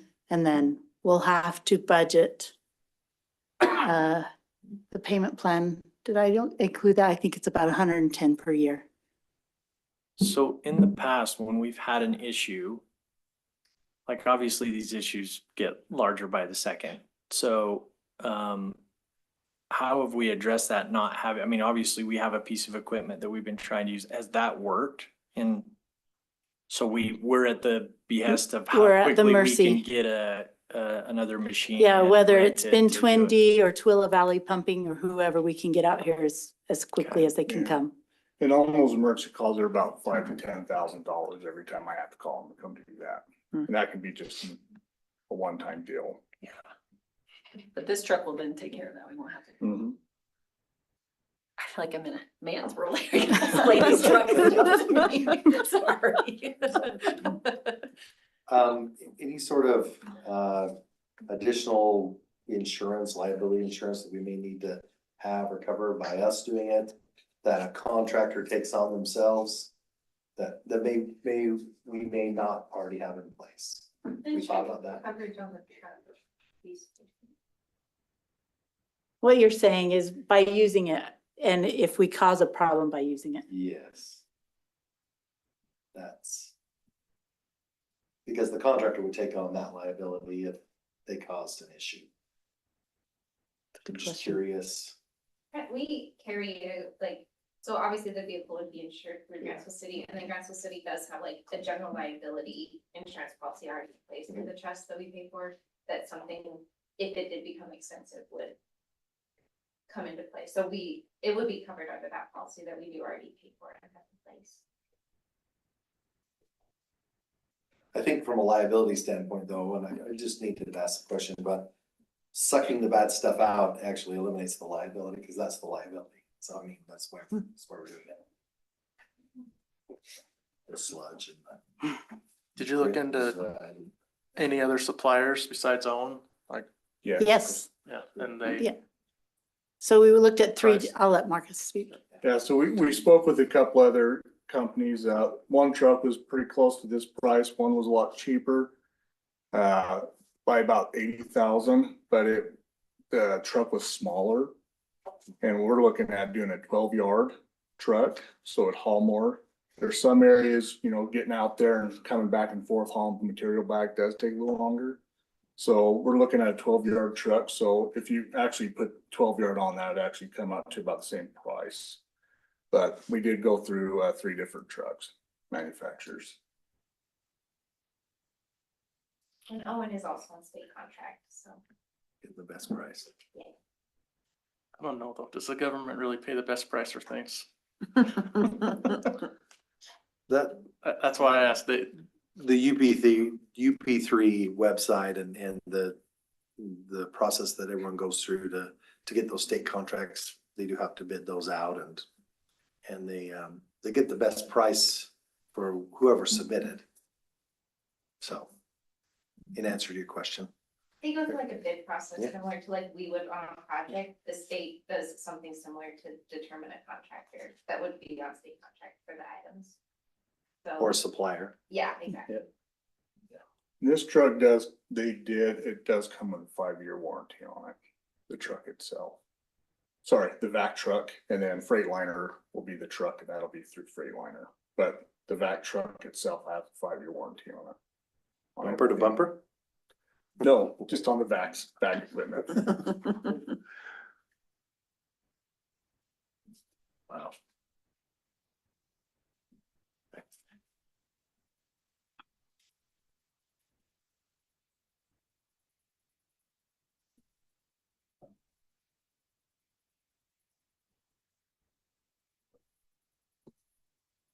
Anyone have any other questions or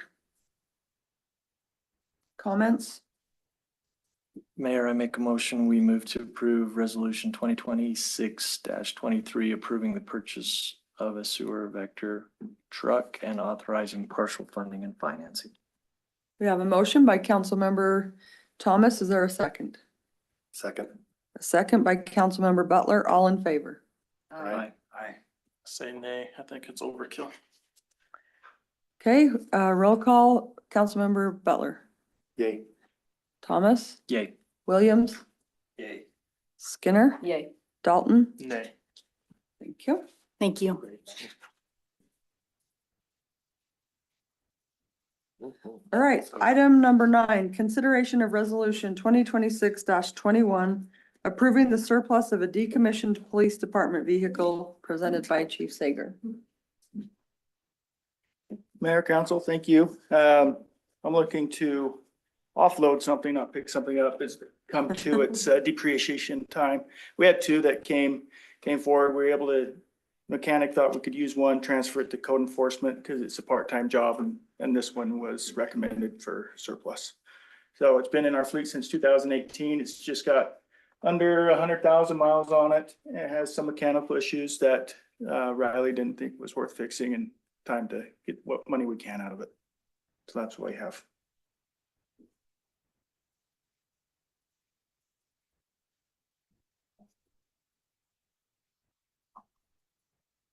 Can we walk through the decommissioning process really quick? That's a little bit new to me as far as what process is followed there.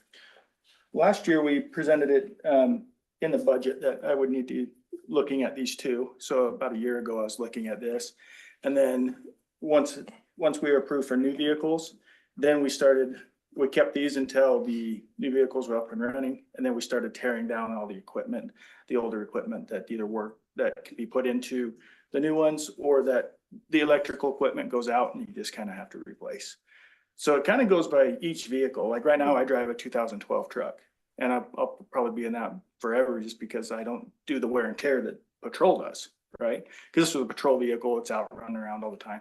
Investigation vehicles are a little different. So decommissioning is a little different on those. We'll keep those a little longer because they're not out running around, going emergency calls and things like that. But the patrol vehicles, they have a little bit tighter window, and it just depends on the vehicle, but they usually last up to 5-6 years. Some of them can be lemons, and we get rid of them sooner. So. Then if it's approved, then it goes to public auction, and then it's auctioned off. Yes. Public auction website. Yeah, Marie will take care of all that. And a city staff member over here. Any idea how much we may get for a Dodge Durango like this? I don't know. I watch auctions quite a bit. I would say minimum 10. Okay. Yeah, I would think. I don't know. The economy's a little different right now, so it's kind of Yeah, we see it everywhere. But the ones I see 10-ish, I would say. Last year I estimated it, up to 15, but I just don't think it's there yet, or this year. But that's just my guess on what I've seen. Thank you.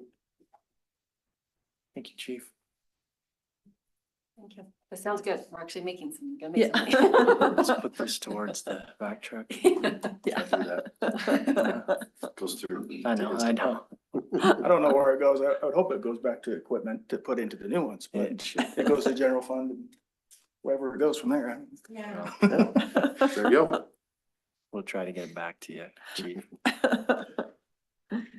Mayor, I make a motion, we move to approve resolution 2026-21, approving the surplus of a decommissioned police department vehicle. We have a motion by Councilmember Thomas. Is there a second? I'll second the motion. A second by Councilmember Skinner. All in favor? Aye. All right, Thank you. thank you. Agenda item number 10, presentation of a concept plan for the Sunsage Terrace subdivision phases 4 through 6. And just a reminder, this is a presentation and discussion item only. We will not be taking any action on this agenda item tonight.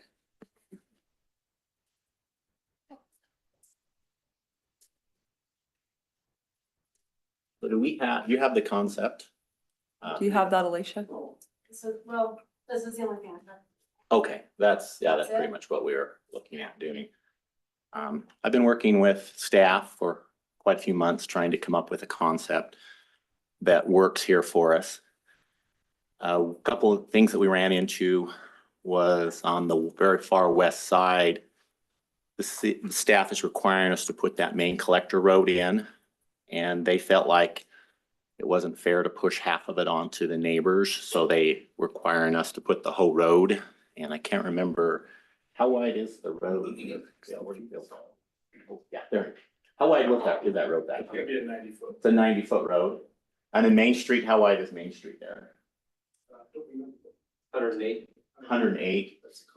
Yeah, you can see Main Street kind of starts there and then it has a jog. We weren't, in the first couple phases we didn't do 108-foot wide roads. So we kind of ran into some issues there of we lost quite a few lots. And then they wanted some connectability up there onto the north to Matt Canyon, which cost us another lot. So what I was coming to the city council tonight to propose is requires half acres. It's a half acre density. Everything in yellow is half acre or larger. And we were wondering if guys would give us a small variance. The lots in the black are 20,000 square feet or just over 20,000. So just barely smaller than a half acre, but it still overall is half acre density. But by putting all the roads in and stuff, we did lose quite a few lots and we're trying to get it up to a minimum of 128. So is there any other questions? Oh, we do have some open space that's going to be maintained by an HOA. It's approximately, I think it's 8 acres, 7.8 acres, I believe, if I can read this. Yeah, 7.8 acres of open space that we will have, walking trail in. Can you point out where that would be? Yeah. I mean, I see the area at the end of Apple Mill Road. I'm assuming that's where you're. Yeah, it's kind of hard to see in yellow. So there's Yeah. this open space here. There'll be a drainage ditch that comes down through here and then there'll be a walking trail. I don't believe it's on here. I think it comes down and then comes around here, a walking trail, and then this will be some open space there as well there on the end of that Apple Mill. You said about 7 acres? Yeah, just over 7 acres.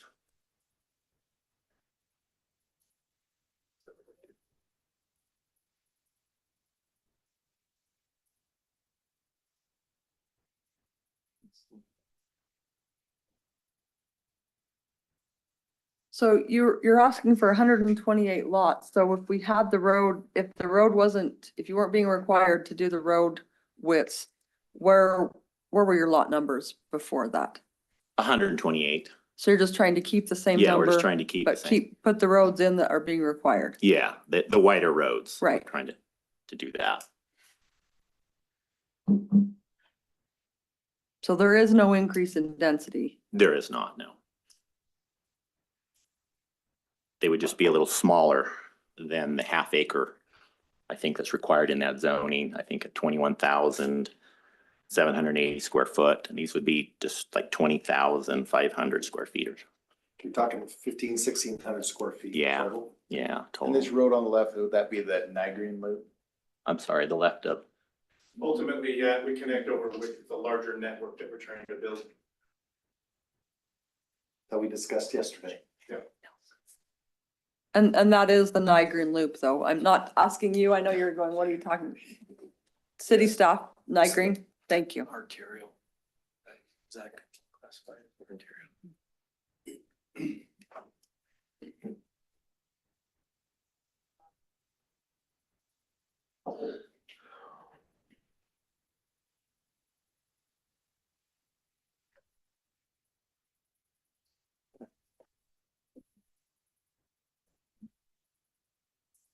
Just a question I guess I have on the opposite side of what we're calling Niagara.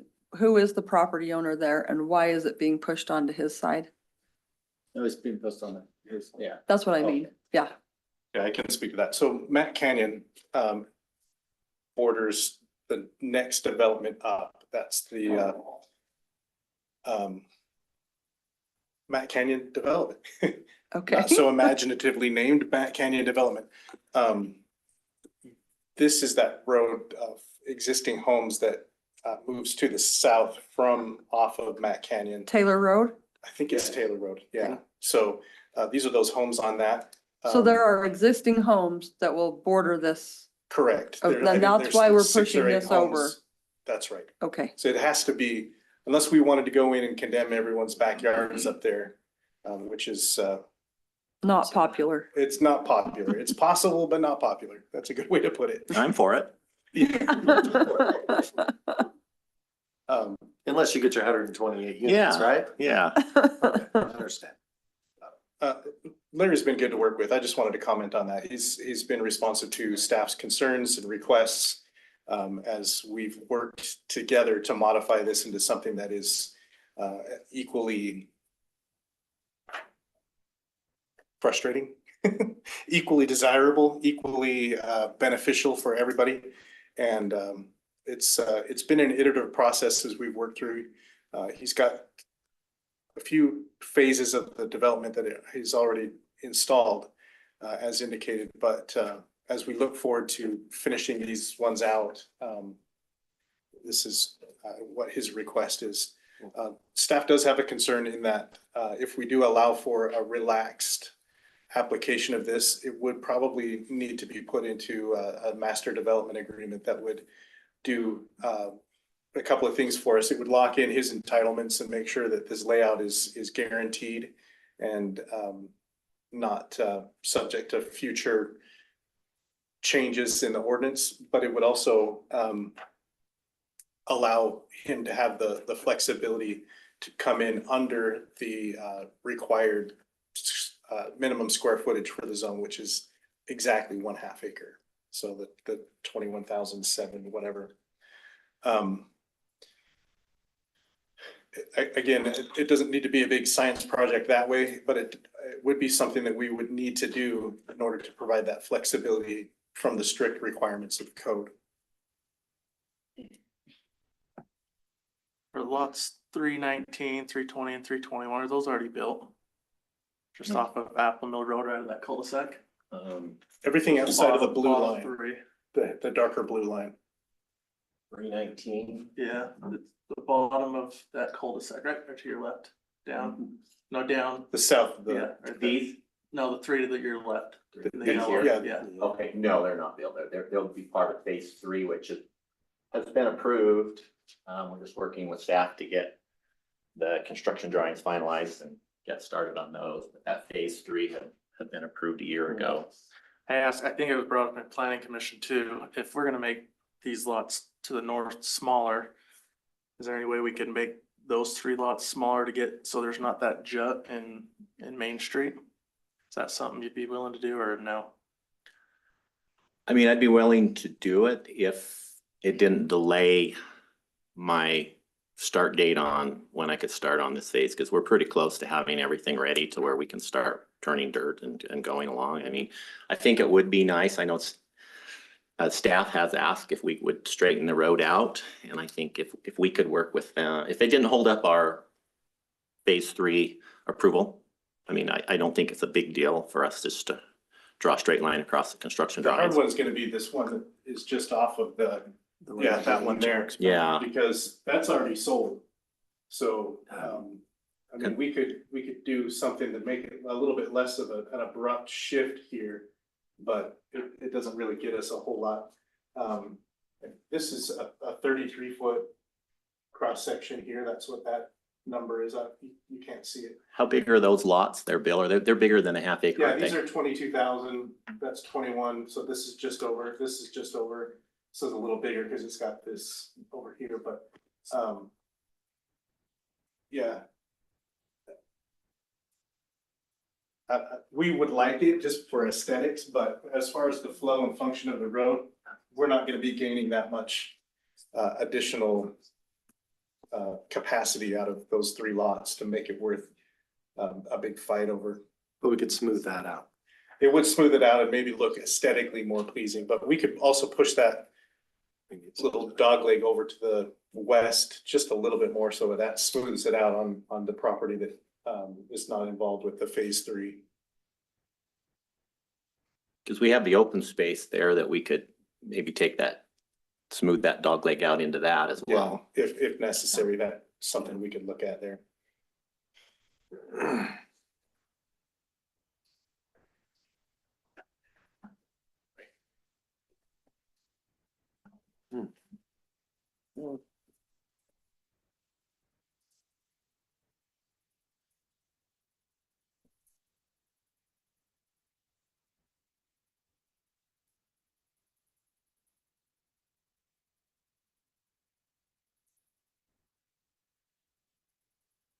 Is there anything in this agreement that states that 128 lots is the maximum? I mean, I'm seeing it here, but I just want to make sure that like, this is where we stay, 128. Yeah, we don't have lots. an agreement per se. We would have to enter into an agreement that would protect his interests and entitlements as well as give the city what we want.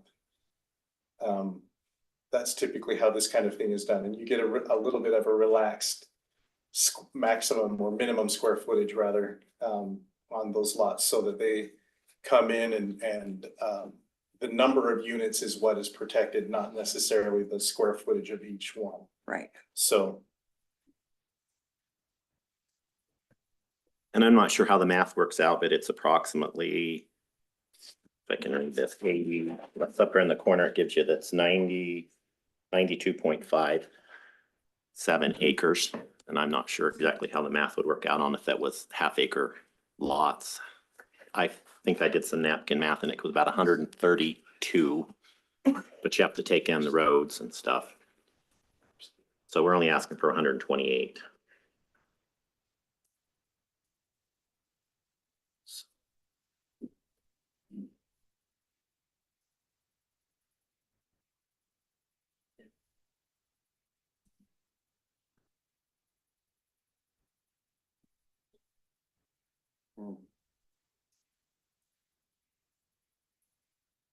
We're just looking at Google Earth, sorry. You guys got any questions? I'm trying to orient the edges of this, how they tie into what we currently have. So are those north lots, that backside, that's gonna be Matt Canyon Road right there? Correct. Yeah. No. Maybe I need to Google Earth too then. Can I come over there? So It's gonna be on the top. this side. is Main Street here. This is the extension of Main Street. This is West Main, yeah. 138. 138 goes up this way Then you have there, and then Matt Canyon Then is you've got the above subdivision. Paul's subdivision to the north. And then on the other side of that is where Deseret starts. So the Matt homes on Canyon. Taylor Road, where do they align with? I'm trying to see where they align with the edge of this property. Right? They all have larger lots, so. On the left-hand side of the Okay. screen. That's what right along that side, right Yes. there, right? Okay, Yeah. yeah. And then this is that other subdivision that's gone in with the much larger lots. they're like several acres. Yeah, they're 5+ acres. Yeah. Some are So, 10. yeah, unlikely to, and unpopular like that, unpopular to take 45 feet of their backyard and only require him to do 45 feet of a half width on his property, which is what he's done here. That's 45 feet. This is 33, and this expands to 45 right through here. So. You want me to put this up? Yeah. Yeah. Sure.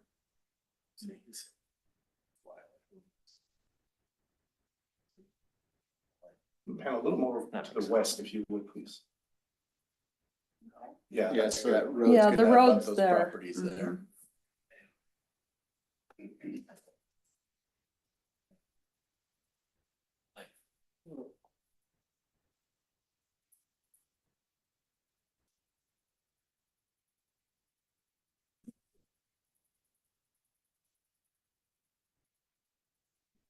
You can see that the open space that's to be dedicated is this gully that's right through here.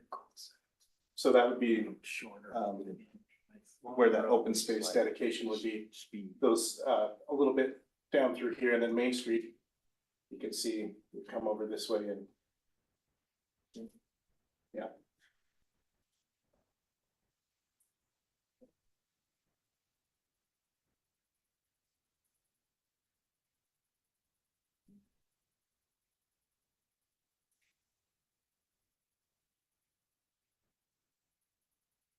Anybody like to make a motion?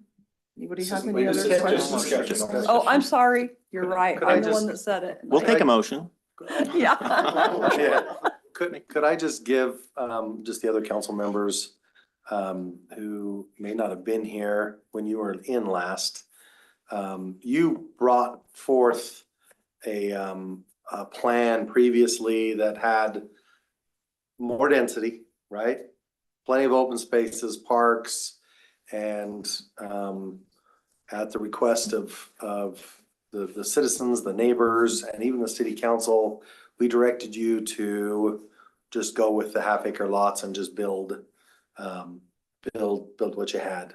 So, just kind of an FYI, that was the direction we gave him in early 2025, probably.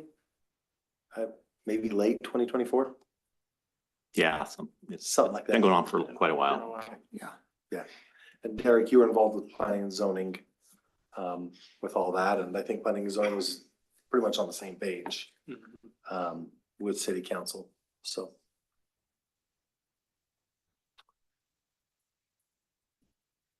Any other discussion if this is not something we're going to vote on tonight? Does anyone have any other direction to give? I guess I had a question on, so you're saying, is this closer to what the city council wanted and? This is closer to the direction we gave them. Yes, I mean, yes. It is. Okay. Well, we would always like more open space. Yeah, I mean, to me, the lots still are, they're still all at least 20,000 square feet. They're just under half acre. The Within- black is what we're looking at, right? That are the, within 5%. right, it's not. Yeah, I guess what I was just seeking tonight is just to see if this is something you guys can get behind before we go through whole lot more money in the engineering and then come back for final approval. Yeah. And then for you guys to say, oh, no, it doesn't meet requirements, so. But then he will be taking on the full road of Night Green, That's right. Yeah. which is huge compared to, cause usually it's split half. Yeah. And we can't front anything on Main Street or Night Green. We can't have any lots fronting that, so that's one of the reasons we did lose some lots on our original layout. We did have some fronting onto that road. So that was one of the challenges as well. Alicia, can you move that back to see Main Street? So as far as the build out of Main Street, because none of this is, I mean, this is just a dirt road, right? This Main Street, No, Main Street is, up until you get, oh, yes. yes. Uh-huh. So will you be building out the full build out of Main Street as well, or just one side? Just one side. As far as I understand, correct, Bill? We just, it's a 108-foot road, so we are putting in, 54 feet, Right. which is a big road. Yes.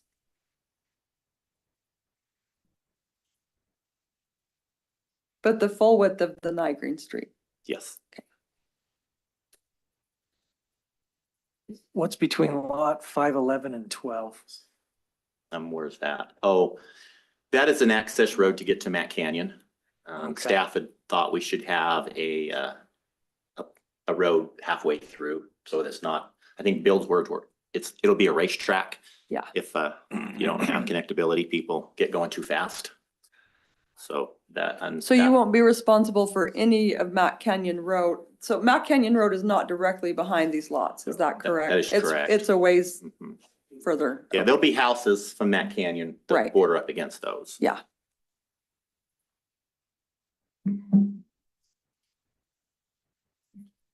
I think the only question I have is just more in line with the visibility of the open space as far as what that entails.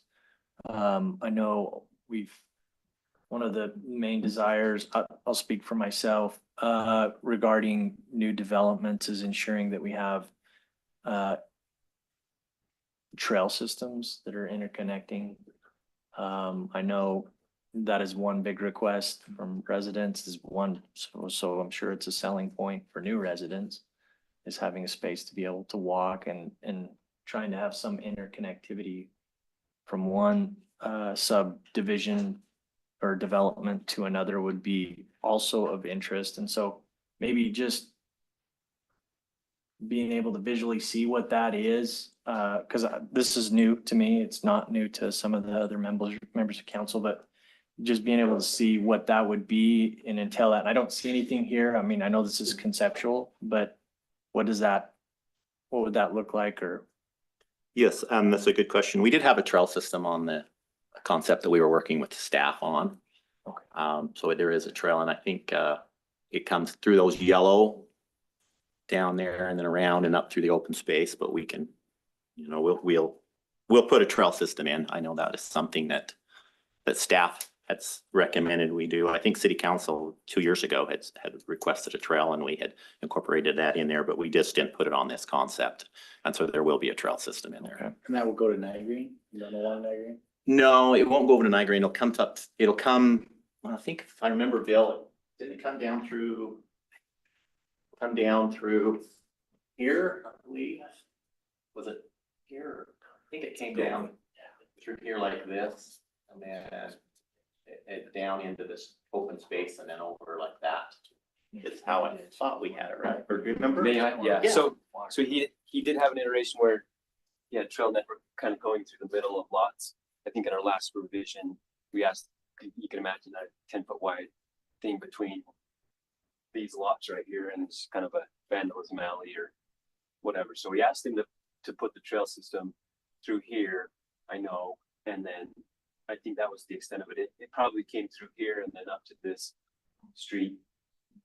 But we didn't think that was the best, just like secluded, people tag, whatever, between two fences. So, but that certainly could be a way, but that's kind of the latest direction that we thought might be a good idea is a trail system along this gully way. And it would go up through that gully way and then tie into Matt Canyon, it's just the subdivision up there.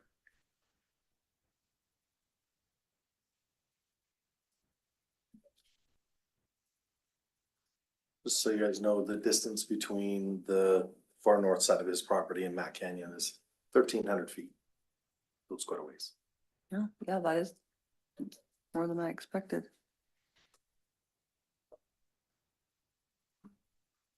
Okay. All right, do we have any other direction? Oh, Jake, I would you've say the got roadway something? on the west is 60 feet. I can't see it's in yellow. I'm colorblind to yellow, I think, for some reason. That's 108 feet. 108 feet, okay. All right, so the roadway between lot 511 and 60? 66. 66? Okay, so standard. All right. Yeah, the yellow didn't show up very well. Change the color. Yeah, we'll change it to black next time. But we just wanted to see, but if this is something that we feel like we can get support from city council, we'll proceed with it. And then we'll be back with the MDA and the concept. I mean, I know you've been frustrated at times. It's been a long process, but I think this is a good give and take for the city to get those roads that we need. I mean, it's 5% off, so I'm a go on it. Okay. 5% off, and we're not taking from the existing residents. Yeah. from And their we're not lots. increasing the density in any way. Nope. Just Okay. 5% less. And there's been times where we've had concept plans come in and even final plat plans where they've adjusted here and there with square footage wise and just doesn't work out. And I mean, this is a little bit more than what we've seen in the past. This is, how many lots are there in black? Probably 50 plus. I counted them, 53. Yeah, and there's 75 that are half, and a lot of them are over a half acre, they're 0.53 or so it's a nice mix. Thank you for Any- your efforts. All right. Any other direction for him tonight? No? Okay, thank you. Thank you. All right, moving on to item number 11, a discussion and council direction of the townhomes on Willow sidewalks.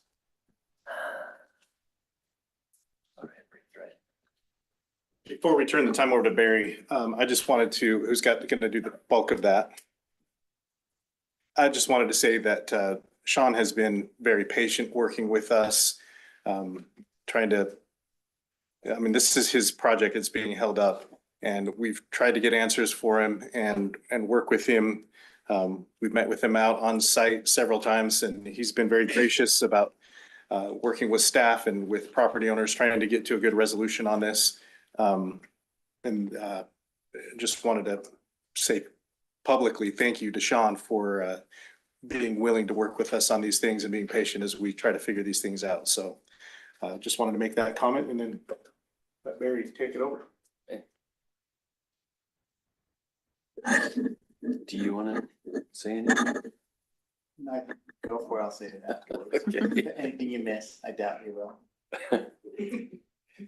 Well, I think my goal is to demonstrate to the council the conditions of Willow Street from Durfee to Maine and incorporate with that the plans of, we just had this, this transportation plan yesterday, and Willow Street is already considered a collector road, and it's continued to be a collector road.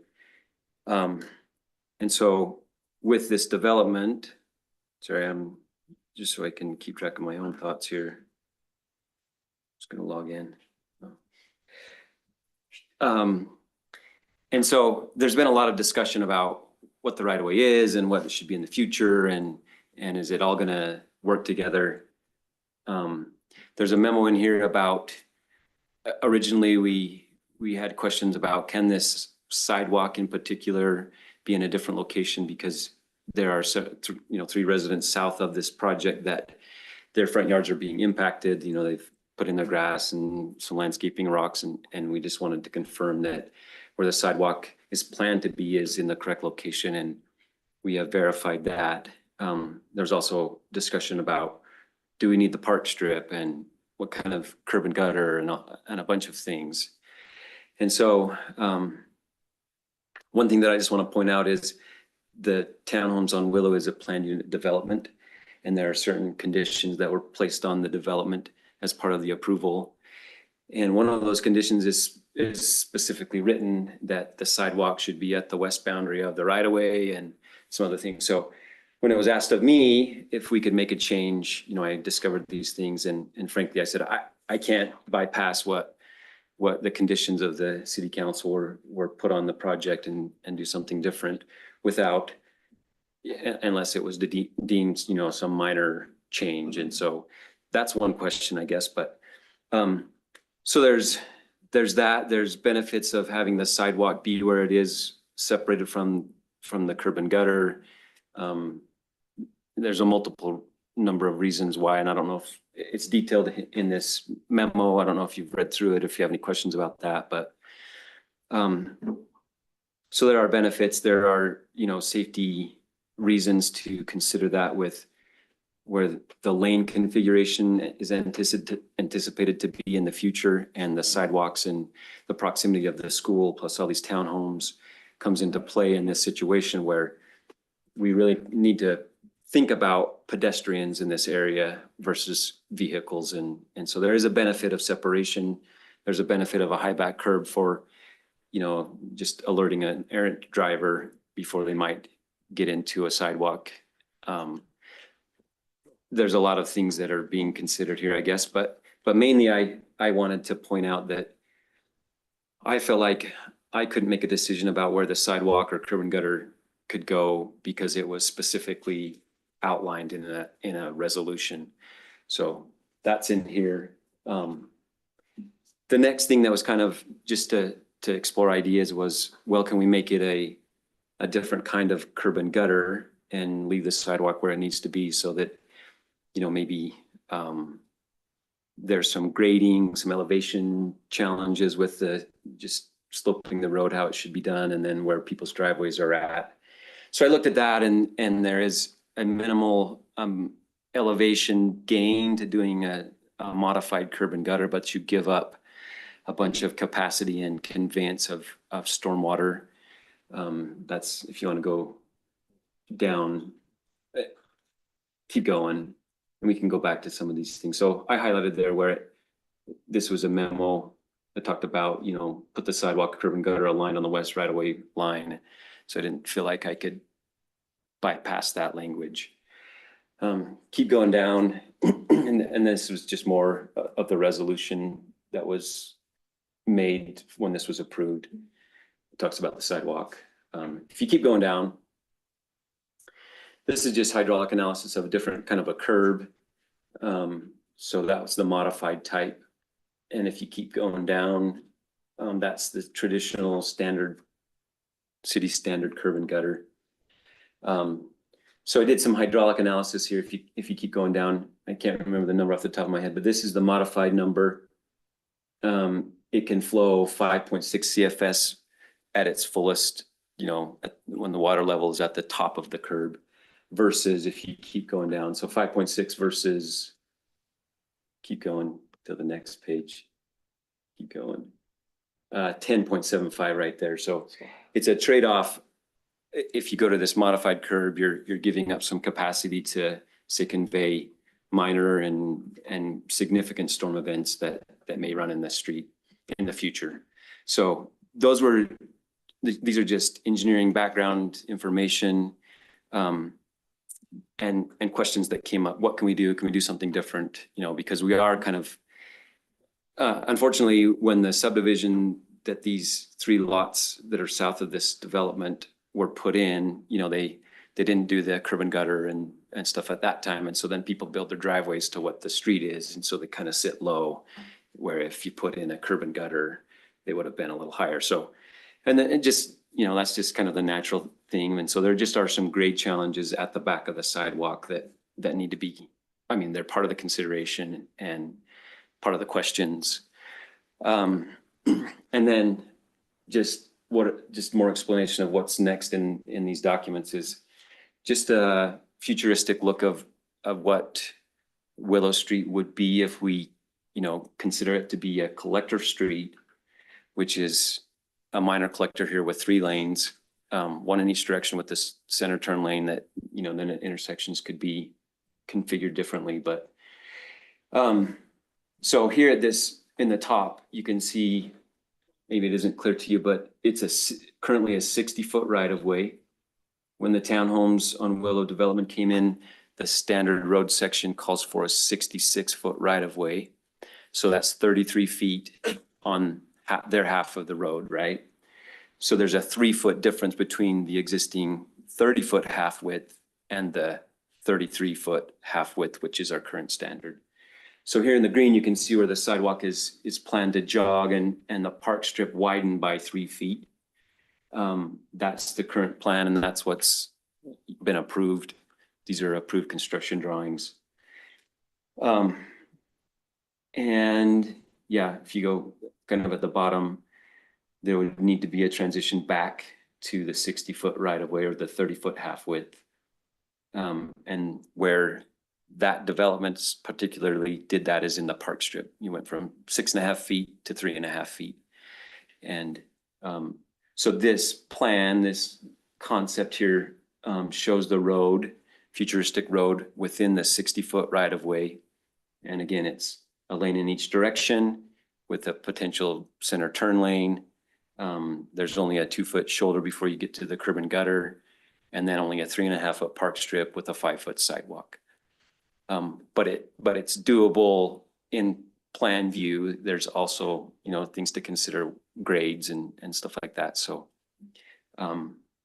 but the intent of these drawings is just to show what it could be long-term if we just build out what's planned and push it all the way through from this development north to Main Street, just to demonstrate that that's what it would look like, and that's the potential, and that's what it's planned to be, according to our transportation master plan.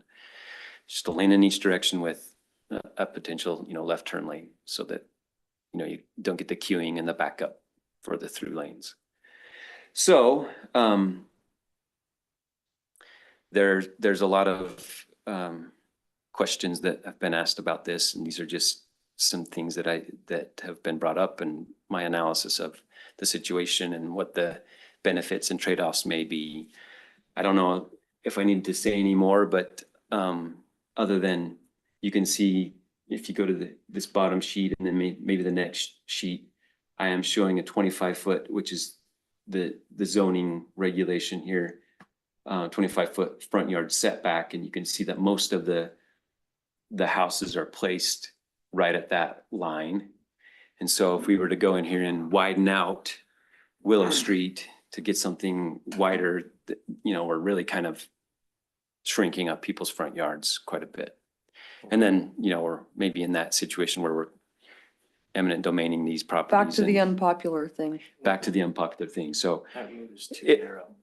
Like if somebody's parked on the side of the road and 2 vehicles are passing, it's already almost an issue. yeah, So, and part of that is because of the pavement width isn't right. exactly what it would be in this scenario.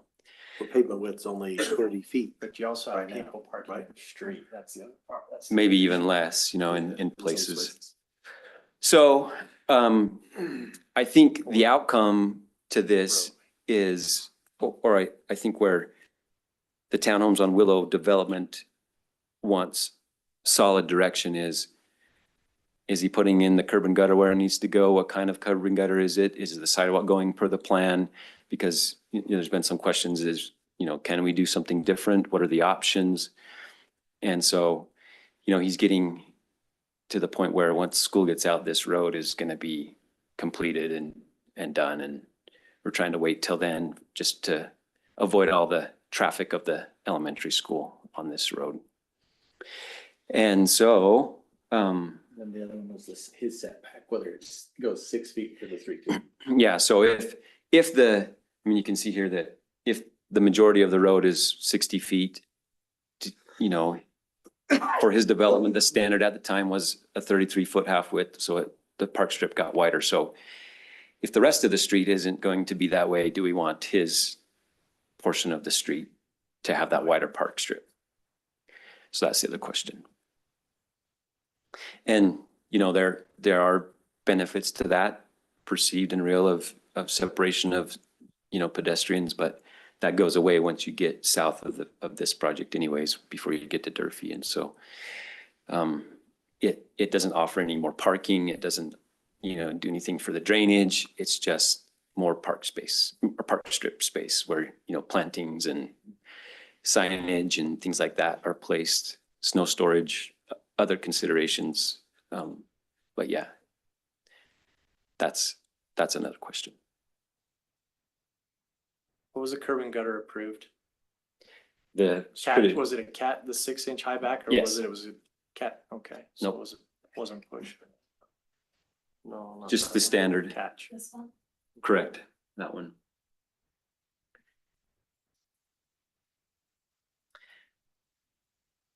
And, you know, some of the residents there have expressed that, you know, they don't even want a park strip, and what are they gonna do? What can they do with the park strip? They're gonna be maintaining it.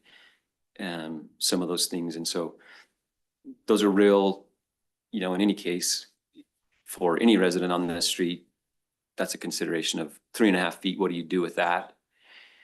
I mean, maybe you can put some plantings in it that, you know, some shrubs that you can drip irrigate and they can survive. Does it need to be, you know, stamped concrete that nothing grows in? You haven't done that in the city anywhere. I don't know of anyways, but those are other questions that have come up. And with that in mind, because I said that, the development has an approved construction set. So technically, for their interests, they could go and build what's been approved.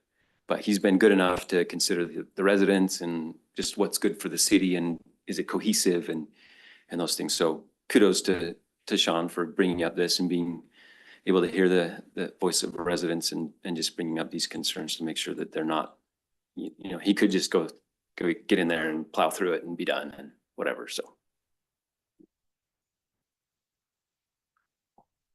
So I guess we're looking for direction on the width in front of his property, whether we keep it at 6 feet or 3 feet.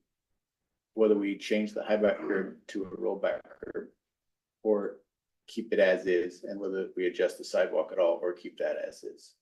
Is that property designed to capture any water on it? Yes. Which So, property are you? the new developed property. Yeah, So it's it- picking up. So is it dumping into a drain? Is there an inlet somewhere along Willow that's taking water on, or is that just pushing water down the roadway? The way it was designed and approved, there's no inlets or piping anywhere in Willow Street, and it just runs into that So all those development. high back curves are gonna push water down Willow. Yes, Okay. I mean, from 30 feet to this development for sure. Yeah. Beyond that, there's nothing. There's no. Yes, that's what I'm concerned about. Yeah, there are, I Downstream. believe on the 3 homes that are facing this, there is a, what do you have, Jody, Laurie? What is there? There's some big sumps on my place at Doug Eakins.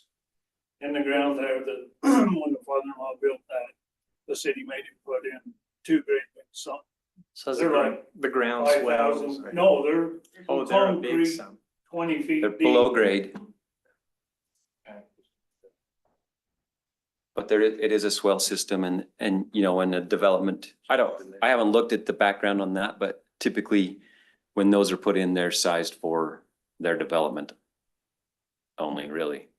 I don't know what was done there. I can't say for certain that it wasn't different, but that's the typical standard is you take care of your own water. And Jake, to speak more about the high back curb going down Willow, when it gets to the northern road here of this development, it is running into the development and it's not, you know, blowing past or whatever. It goes into the development and it's captured there. Okay. Because there is water retention, Sean, in your, Yeah, I saw inside all the storm drain going inside. I was just wondering if there was anything outside. No, just sheet flow into the development basically. So they're taking on Willow Street water and holding it. That area is so unique because the residents on the east side, all of those homes are below the roadway, which is a major no. You know, but obviously those are some of the oldest homes in Grantsville. But that's usually a major no. You don't want anything you want everything above the roadway, so you don't have water, you know, if we have a major rain event. And so we had that sidewalk that was built on that side of the roadway, and I think there was an effort there from the city to raise that substantially to try to create a curb on that side of the road. So to speak, I guess I would ask, I mean, is there a cost difference between the two? And that's maybe more of a question for Sean. Can I give you a couple of my thoughts, considerations? So this is why I'm saying pause. If you look at what we have here, so this is what I have to do. I'm gonna flare this road out and it's gonna go right here. So this road's gonna stay here. So if you drop down one more.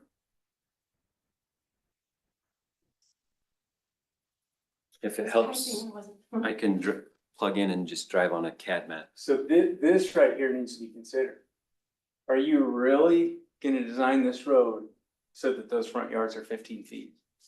And this needs to be the time of consideration. I understand the road's narrow, but all you're creating with the 66-foot right of way that we have all through town is, hey, we'd like you to park on the side of the roads and we'll still drive down the narrow. And that's what needs to be planned out. And that's what we need to plan out better in the whole city. Nonstop. We just keep looking at little sections and doing that, and that's it. Instead of like going, hey, let's look at the whole zone here. What's the best for the citizens that have been here forever? And that's what I ask here, right? Because I could just put it in, but I'm just tired of not planning it out, not doing it right, not looking out for what should be. So that's my 2 cents. Cost wise, it's gonna be the same. You're gonna shuffle it. I've already incurred costs by not doing it while we were there. But once again, I just want it to be right. And so narrowing that road, dragging my roads out further, planning for the future, that could be 20 years from now based off your budget, but it should still be planned now. Okay. Can I point something out that just from the aerial, let me point up on this. Just because rooftops show up in, you can see this home right there on the north side of, you can kind of see how the wall is tipped like this. You can see the windows and stuff. So the roof is kind of in the image is slanted this way. It doesn't happen everywhere because they're stitching images together, but it does right here in this area. But for the most part, most of these homes are set back at that 25 feet from the right-of-way boundary.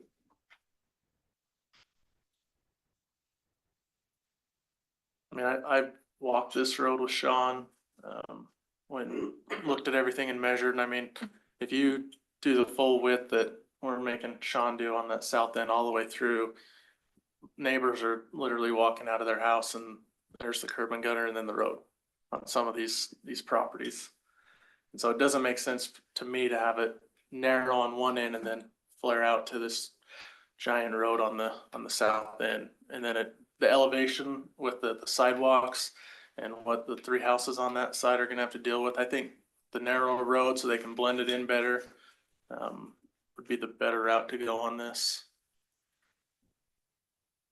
Blend into their sidewalks, so because it's quite the elevation change on that, and getting in and out of those driveways are gonna be fun. So with that, the plan that's been, we had the development's engineer kind of look at the grades on those driveways and just give a better plan to transition. So if the sidewalk stays where it is per the plan at the elevation, they would have to cut back on some driveways, remove some of their concrete and make a transition back to the back of the sidewalk so that it's not kink like that, you know what I mean? But it goes down and then up, especially Reds and then the one with The Eakins. Yeah.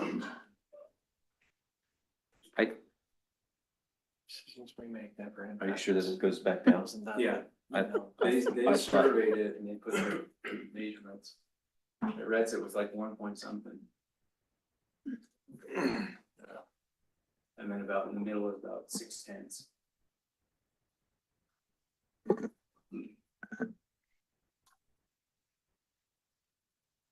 Yeah, if you're walking on that sidewalk and miss it, fall into Rhett's yard, that's gonna break a leg. I'm recusing myself of discussing this, so, because it affects me, so you guys hash it out and I have faith that you'll make the right decision. I honestly, I feel like I'm not super familiar with it. I feel like maybe I need to go look at it. I drive Willow a lot, but I don't pay attention. But I feel like what we're saying is we don't want to take people's driveways by doing. Well, the question is do we address a width issue now or do we address it later, really, right? And how we address it. And we're So- trying to basically uniform the road because we've got a small portion here trying to mix it with a portion that's already there. So we're trying to figure out how to do that. So the way it was approved was at 66, right? And so the question is, are we, For the townhomes development itself is the 33-foot half width, but then they also have this portion that goes from their development south to Durfee Street that narrows down to the 30-foot halfway. And that's how it's in the resolution and on the plan and. So then on the townhomes, So do you instead wanna, of 36 to 30, we're going, yes, question is. so do you wanna 33 to move 30. the park strip from 6 foot to 3 feet, 3.5 feet? To make it consistent across the road width? On that portion.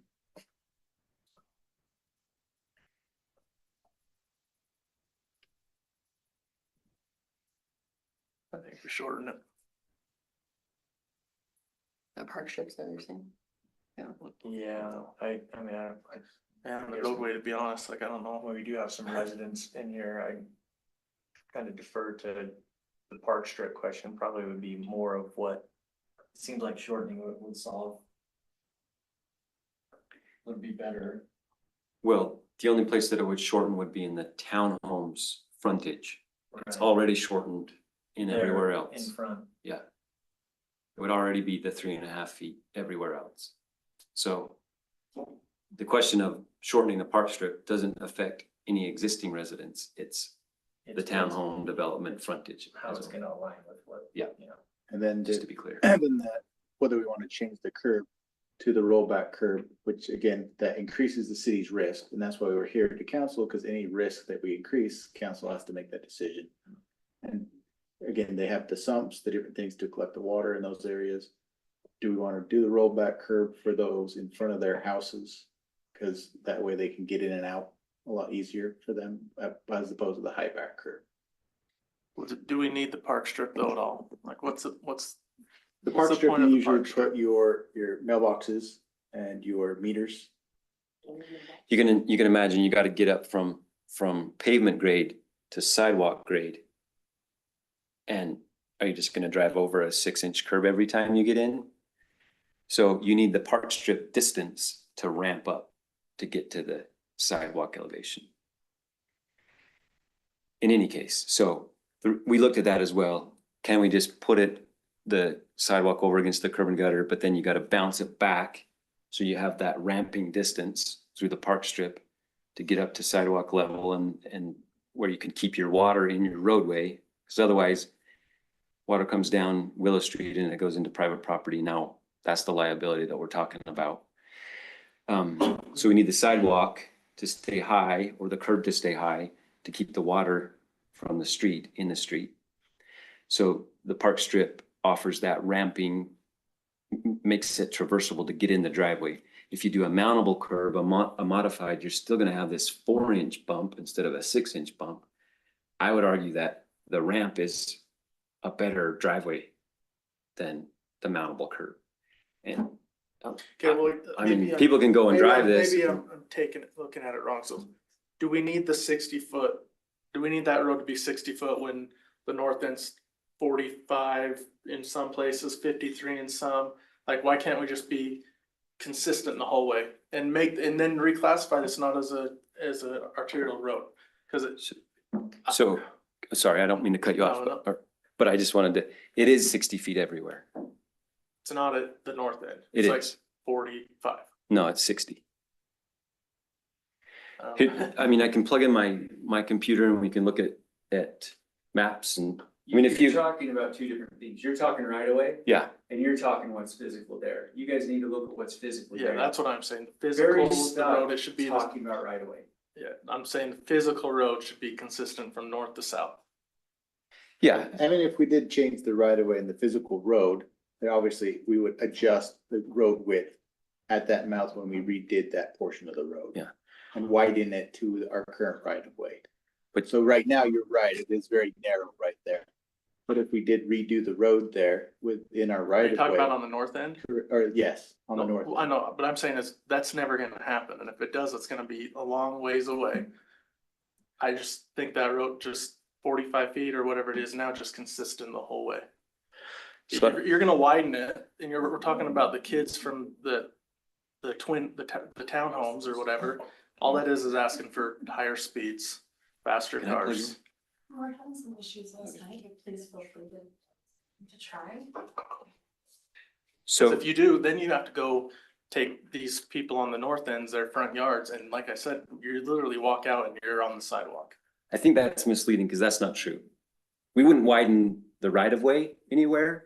We would build to the right. We would build to the right of way and their Which front is- yards would be what Which they are. is a right to build to. That's why it's called a right of way. The question in my mind is, I mean, and there are probably some areas on that northern portion where people have things out past that are in the right of way, I would assume, and that's why it probably feels tighter than it actually is. So I've done some survey research. You can see my CAD on the screen, but I've pulled in surveys from, you know, other things that show here's the right of way. This development itself, I don't know why it's glitching, but anyway, and then this Legacy Lane project that's here. It's 60 feet from from Durfee to Maine. That's the existing right of way width. 60 feet. The only place where it would be different would be at the townhome's frontage, where it would widen by 3 feet. We would get 63 feet. And the road lanes wouldn't change at all. The park strip is the only thing that would be different in that area. Otherwise, it's the same from Durfee to Maine, and it's 60 feet wide, right away, existing. We wouldn't be taking anybody's property. We wouldn't be doing anything. We would just be building within our existing right of way. I get that, but I'm talking about the existing road. We're gonna go from 45 feet that it currently is on the north end, and we're gonna widen it out to 60 or 66, whatever we decide. Where did you get 45 feet? That's what the asphalt is right now. I'm not saying the right of way. That's what's currently asphalt on. 45 feet's more than what our standard is. So curb to curb at Main Street is 45 feet.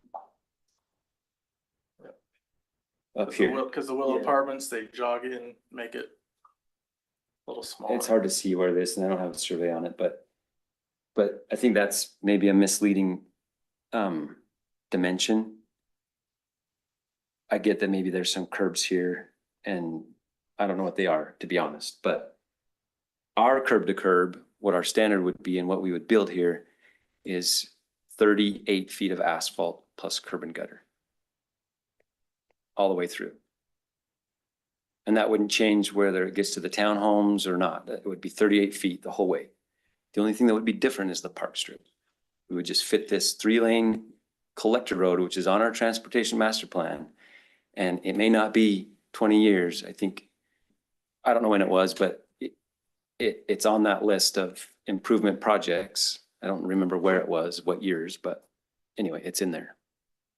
Yeah, but Willow's there's a lot of traffic that goes up Willow. So, I mean, it's got South Willow above it, you know, and they get there from other areas. Some come down Durfee and. Yep. You know, but. So we can call it what we want, but it's really, what are people using it for unless Right. I don't know what we would do to have people, you know, put in a median barrier in Durfee or something, so it wouldn't be a collector road. It wouldn't get used except for local residents.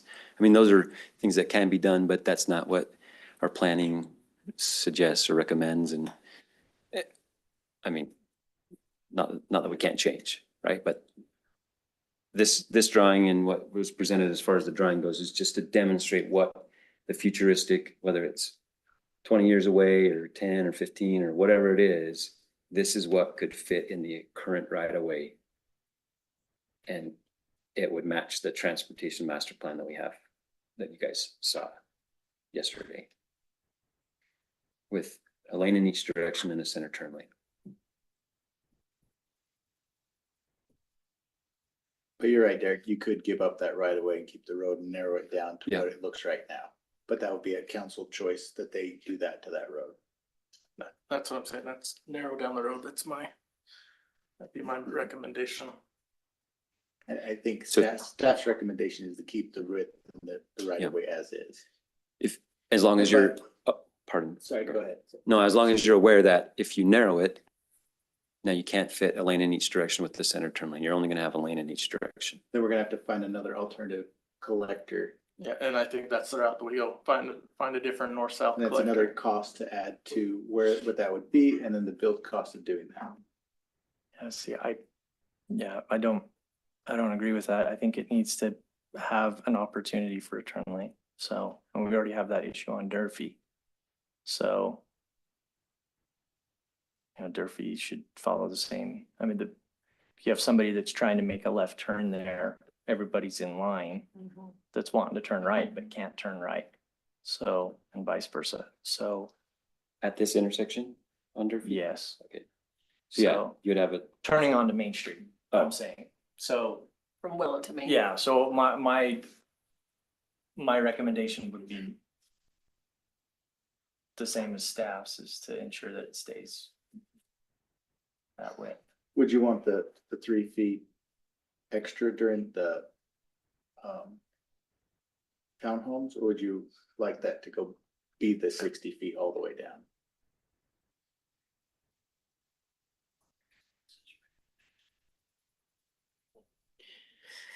Understand that if you change it, that may have an implication to the plating and other stuff, you know, unless you keep the right of way and just say, build the sidewalk straight through.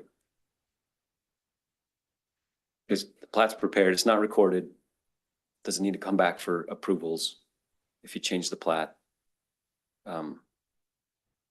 Those are implications to the development that, you know, just timing. If you're going to consider his timing and, you know, in good faith, keep him whole, then maybe the right of way stays where it is, but the sidewalk goes straight through. I don't know. I just wanted to clarify, because I'm sitting in the back trying to follow along and maybe I misunderstood. Was there a recommendation that we take existing city right of way and deed it to adjacent property owners in the name of narrowing a street down? Was that what the suggestion was? Because that's what I'm trying to wrap my mind around. We're trying to get right of way everywhere else in town. And on this road, maybe the suggestion was, let's narrow it down. Was that? Yeah, keep Willow Street. I'm not saying take the right of way away, keep the right of way where it's at, but keep the road narrow from north to south. Oh, okay. I just didn't understand. I think you need to, No, that was not my suggestion. That was mine. so one more detail that would be beneficial is if we Just wanted to understood clarify. what the leftover front yard would be. So based off your 66-foot right away, how much front yard would those people have left?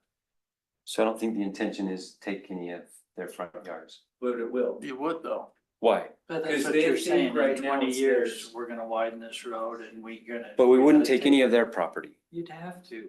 No, you, No. no, you wouldn't technically. You gotta remember, Barry's talking in a box that he has to. Right. You guys are seeing what's happened. So in his box, you're not gonna take any of their property, because right now they only have 15-foot front yards. This is That's 20, this is 25 feet from this pink line to the back of the Sooner proposed or later, future. you're going to reduce their front yards. No. What they've been using as their front What they've been yards, using but as it's Correct. not And I don't- technically theirs. I don't think in a lot of places that's very true. I mean, certainly in some cases, but you look at like this line right here that's blue is the right of way line and which would be the future backup walk. This house right here, yeah, they have a driveway, the grass comes out to here. These people's driveway comes roughly to the right of way boundary. This one goes out to meet the pavement, but their fence is a little bit extended. This fence is a little extended. 25-foot line is clear into that peak of that roof, and that's pretty accurate. That house most likely only has a 2-foot overhang, Which house? the one that you were just. This one? No, down, Down here? no, back up, Oh, just pardon. barely, it's right there, that hip roof one. Right here. Yeah. So, yeah, and that's why I wanted to point out that you can see right here at this location is the grass where the grass meets the house. So there's this much distance that's misleading from the roof. That's similar to this distance. Oblique angle of the Yeah, image. the oblique angle of the image. So this line right, or this image out here on this roof isn't the same vertically to where the footing is. You It's, gotta measure the driveway. But if we have a little more time, The- and you guys don't make a decision tonight, staff could go shoot this and Yeah. give you that exact measurement. Hey, seeing it from here is great. I've walked out there and physically stood in the yard and we marked where it would be, where the back of curb and gutter would be. Yes, it's not their yard, it's the right of way. But literally, they would walk into their front yard, then the right of way would be there and they'd be walking right on out to the cement. would it benefit if I staked out where the right of way boundary is at the Yeah. fence lines on several places along I here? think that would be great. Cause I think you'll see that we're not taking people's front yards. Well, and the thing, and the issue is it's a right of way, like. Yeah. I When mean, I say we're not we taking don't people's front design yards. roadways based on Encroachments? encroachment, That's the so, right word. you know, I understand it, and I understand the need to marry them together and to marry them good. But yeah, I think we'd like to probably see that. I know Sean's probably needing some decisions to pour a I'm driveway and move good. forward. If we have a but- decision in 2 weeks, I'm good. Okay, I just want this done right. You know, we talk about not taking people's front yard. How much your front yard are we taking in your perspective? 2 feet. 2 feet. 2.5, almost 3.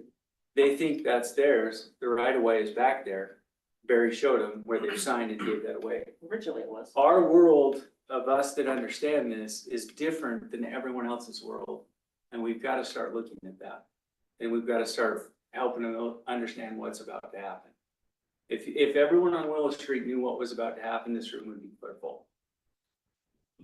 And they would not be pleased. It would look like, that's the reason why we did what we did with Matthews Lane, where that Matthews Lane would have been right in front of the Hall's old house, and the trailer up the street from it would have been right in their front yard. yeah, I mean, But we jutted in just for that reason, but what's gonna happen here? I get that, but when you have your property lot surveyed and you build past those things, I understand the reason why you do. But we have to keep that into consideration too. That was So- changed after our lawn was in though. Was it? The original property line was where we have our lawn, and then when my dad put his subdivision or cul-de-sac that went back in there, unbeknownst to It's us, it got moved. pulled back by about 2.5 feet. And so that's where it's at. So what would that, if So you're our okay driveway's if I right ask, where the what, edge of property line was. what would that affect in the front 2 feet of your property? Can I just, are you okay if I Well, ask I have what, like, curbing there, I've got grass? Grass, I've got sprinklers. I mean, that'd all have to be done. That'd be a cost to Sean, an additional cost. And if you just pull that out 2 feet, nobody would be affected. And The elevation's gonna be the both problem. us, and I can speak for Doug, we're both against the park strip. We don't want a park strip. We keep talking about the flood control, the overflow. Well, give us 27 inches like you got along Solberg's. Right against you're saying put it just back slightly off the curb. I mean, it's already one of the most narrow streets in town. Yeah. You know, you can't, if somebody's parked on the side of the road down on the north end, you have to stop and let somebody come by. Right. You know, and all we're doing is choking them back down. We got this big bubble for the townhomes. And then we choke it back down again by putting a 5-foot park strip. I mean, when we talk about the water flow, we're talking 2 feet in front, 100 foot in Reds and 100 foot in Doug's. By the time it gets to me where we got the 2 big sump drains, which we haven't even looked at or considered. So, I mean, we're talking 200 feet of rainwater. You know, the Plus 2 inches whatever. we got in October didn't even come close to us. And that's a point, that's a good point. I think in the future, these roads will eventually connect with curb and gutter, and there's the potential that a lot of wherever Durfee Street has a high point that comes back to here can be channeled and sent down Willow Street if we don't put in storm drain, which is, you know, likely that we put in storm drain and so that it wouldn't come around the corner, but in any case, beyond the drainage, I mean, we do want to keep the drainage of the city's property in the city's property as much as possible, right? To eliminate the potential for hazard litigation, whatever that may come up. It's just the practice. And then, yeah, the park strip distance offers some traversable driveway to get from pavement up to a place where the drainage can be contained within the right of way. So I don't know if this is any of this makes sense because of what's on the screen, but from what I see, everybody's yard, or for the most part, everybody's home is 25 feet away from the current right of way. in And that most right of way would be places. the back of curb, Yes, back of sidewalk. back of sidewalk. I mean, if you look on here, this fence comes out a little bit, but there might be some skew in the image on the fence. A lot of these driveways are coming out and built very close to. I mean, this extends a little bit further. This fence line is basically right on the line. Yeah, a lot of. Is a park insurance required? Now, Barry, would it be appropriate to say that that sidewalk on the east side, does it line up with the existing sidewalk, or you're pushing that sidewalk further east, right? Yeah, so it's in the correct, like ultimately correct space here at this Right Willows. there it is. But then it does, let me So do the this. people on the It east makes side, this little jog right here away from the fence line or the right of way boundary, and then it more or less follows that same alignment. So it's not in the ultimate correct or planned position where it would be right at the back of the right of way. so your 66-foot right of way is affecting everyone on the road. Correct? I don't know what you mean by that. See that That again? sidewalk will push. Yes. It would have to get rebuilt, yeah. Yeah. Ultimately. But do they understand that? See what I'm saying? It's, that whole side, you're gonna go rip up all their front yards, cause it's your right of way. This side, the same thing, you're affecting everyone on that entire road.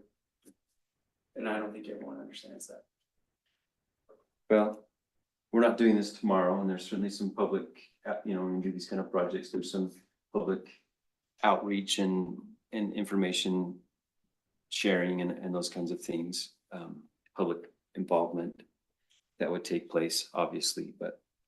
My suggestion to other members, I don't know if anyone's done it, I might have been the only one, but go walk Willow Street and see where those markers are. I'm sure Sean, like he did with me, would be happy to Well, but walk here, or Barry, he'd mark let's have it. Barry do it. Yeah. Because I was measuring out that existing sidewalk that's wrong.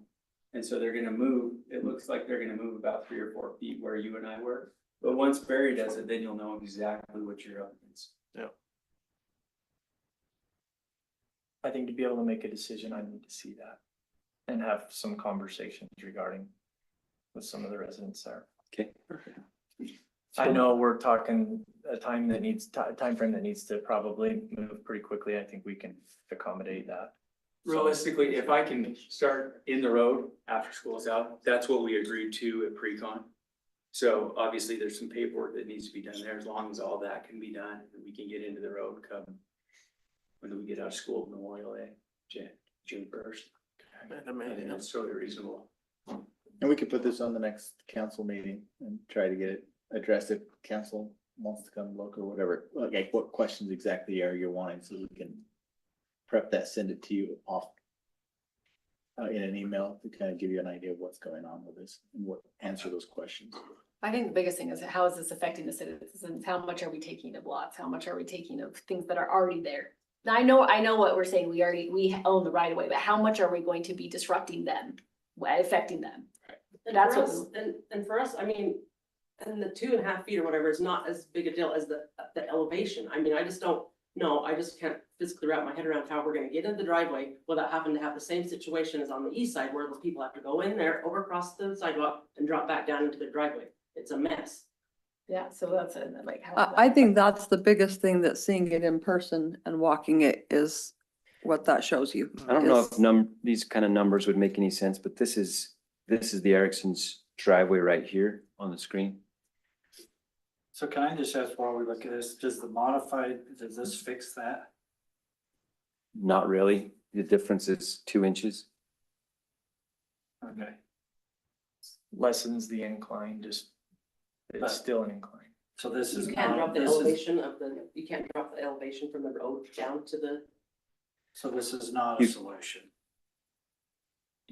You could use that curb and gutter, but what it does is if your road is kind of fixed because you're trying to match into existing and come at a draining grade, then you're gonna step up either 6 inches, well, actually 4 inches or 2 inches. It doesn't change a lot as far as elevation. Unless the only benefit that you could get out of this is if you lowered the sidewalk behind the curb and gutter, but then when you have driveways, then the water from the road will run into their yard and then, unless you contain it. So maybe this modified curb and gutter where there isn't a place where it, you know, dips into a driveway kind of contains the drainage, but there's a limit to it. It doesn't offer the same drainage capacity as the high back does. And you're only getting a little bit of elevation, you know, as far as where the sidewalk goes, where the driveways tie in, it's 2 inches. And this plan has already made a little bit of a modification to the position, vertical position of the sidewalk at the driveways. And you can see here, this is the planned elevation with a 9.18 at the end. And then it comes back here to a 9.25, slightly above that, but that's coming back to match into their existing driveway. So the driveway would be cut for this portion, and then it would be sloped from the back of the sidewalk up until this point, and it would match in. And similarly to the Eakins, who are the neighbor a little bit further south. Oops, not the right sheet, bear with me. This one is, so Erickson's are over here, then you got this Chester Hollow Road, and then the Eakins driveway is this one. Again, elevations at the back of sidewalk, 1129 and 1136, 1128 and 1120. So they would have to come back in here and cut out their driveway and re-pour that to make it all blend in and match. And same thing happens here. And that's with this high back curb and gutter, traditional standard stuff. So that's already kind of planned to be done as far as the construction drawings. But that could be changed to a modified curb, and then, you know, maybe this driveway gets cut back slightly less. You know, I don't know how much, but.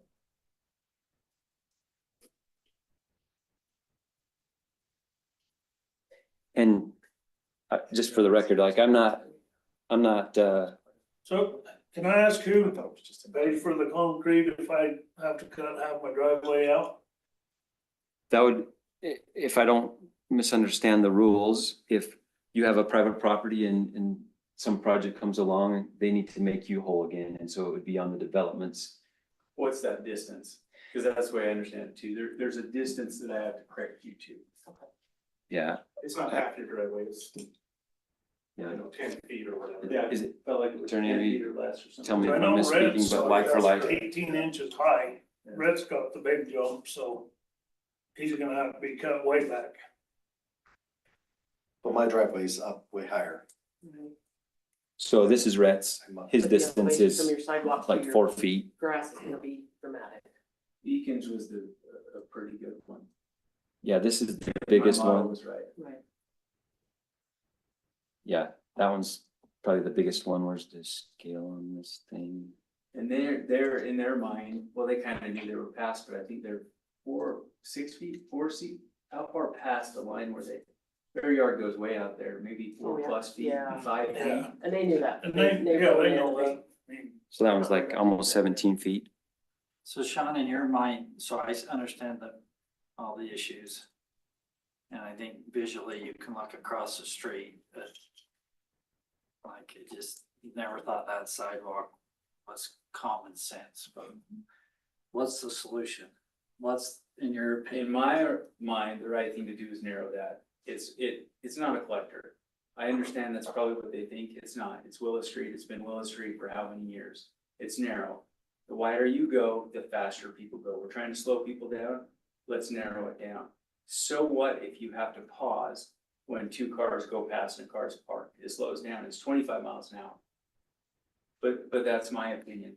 Narrow it, give the right proper curb and gutter, give the mow strip, put the sidewalk, but that gets the sidewalk clear out of them.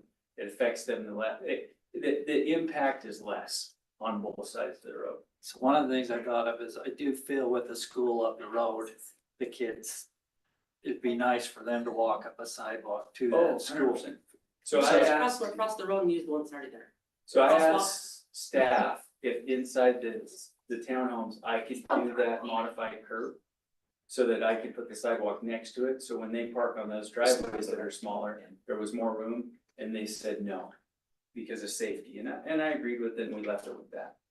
So I think what's Barry's saying, have that section of curb, the right curb, with the right mow strip, with the right sidewalk is important.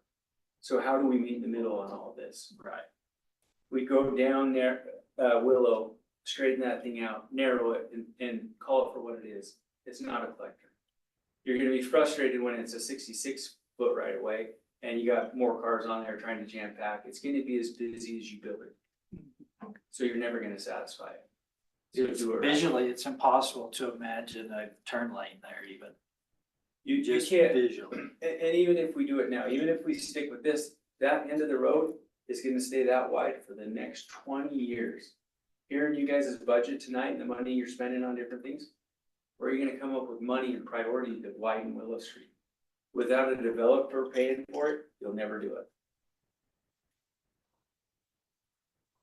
It would look like Quirk with that turn lane, and that's dangerous right there. So you just have another Quirk street because there's not a through street. You'd have a three-way, and you'd have every car in the world trying to go off of Willow like they are Quirk, and it would just be another danger. Those hot spots again, like we saw yesterday, of the roads that sort of turn into just a nightmare. People are going to use the roads that you build, so that won't be a collector. They'll go another route. Just so I understand though, you're saying narrow the road, but you are saying keep the sidewalk there. I personally think the right thing to do is keep the sidewalk, even though we have one on the other side. It's just, you're talking about trails in other subdivisions, the sidewalk's a natural trail. It's a natural, connects everything, connectivity. So having the sidewalk on both sides with the proper mow strip, first putting snow and safety and all those things, that's the right way to do it. So the only solution that gives us is cut the asphalt down, right?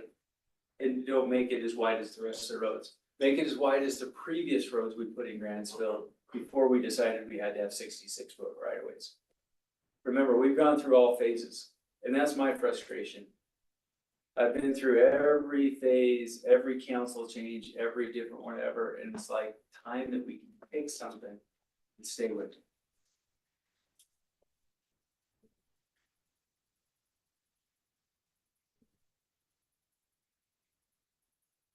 So where are we here then? I would just throw out another consideration.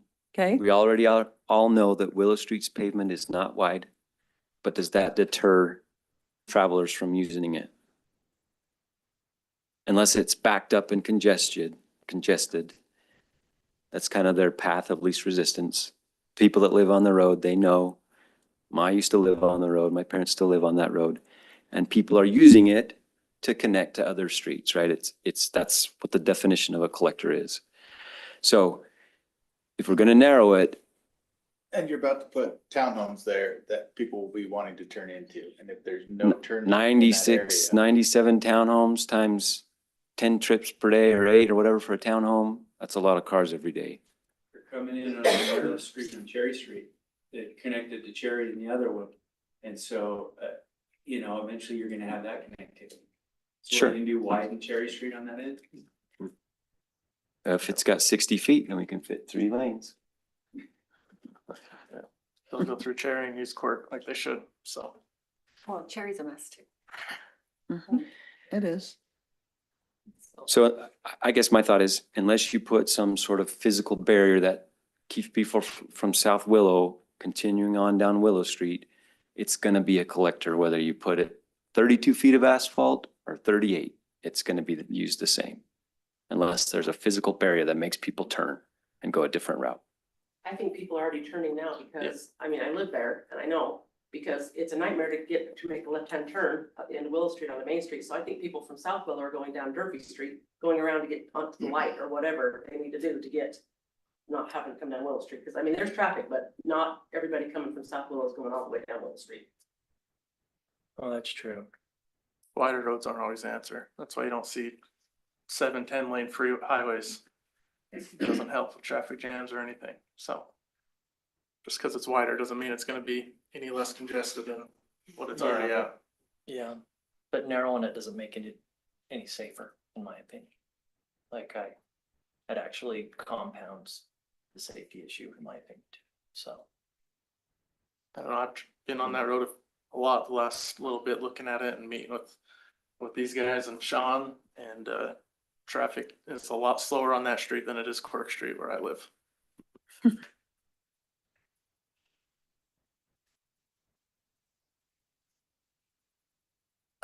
Would somebody offered, I don't know if it was Sean or Barry, to go stake it out so that if you haven't seen it, you could. Is that something we would still like to have done?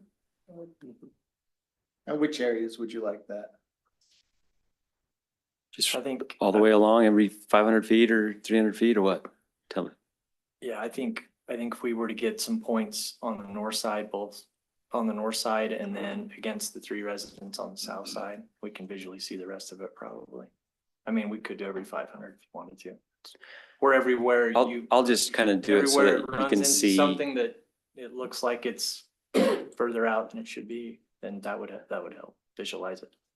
And I can gladly help Barry. I think Barry needs to do it, but I can carry the stakes and the paint and whatnot to help you do it, because the more marks we have, the better off we are. But it needs to come from Barry. Yeah. Yeah. And as long as you all are happy that I spend time doing that, that's great. I can do that. I'm sure you have plenty of free time, Barry. That was a pretty sarcastic comment. So. I visually, yeah, I think it's important we make the right decision there, and I do think there's probably a balance between them. So can I, Having all the information is gonna help, so. may I ask, so I can stake where our existing right of way is, the boundary of what we own?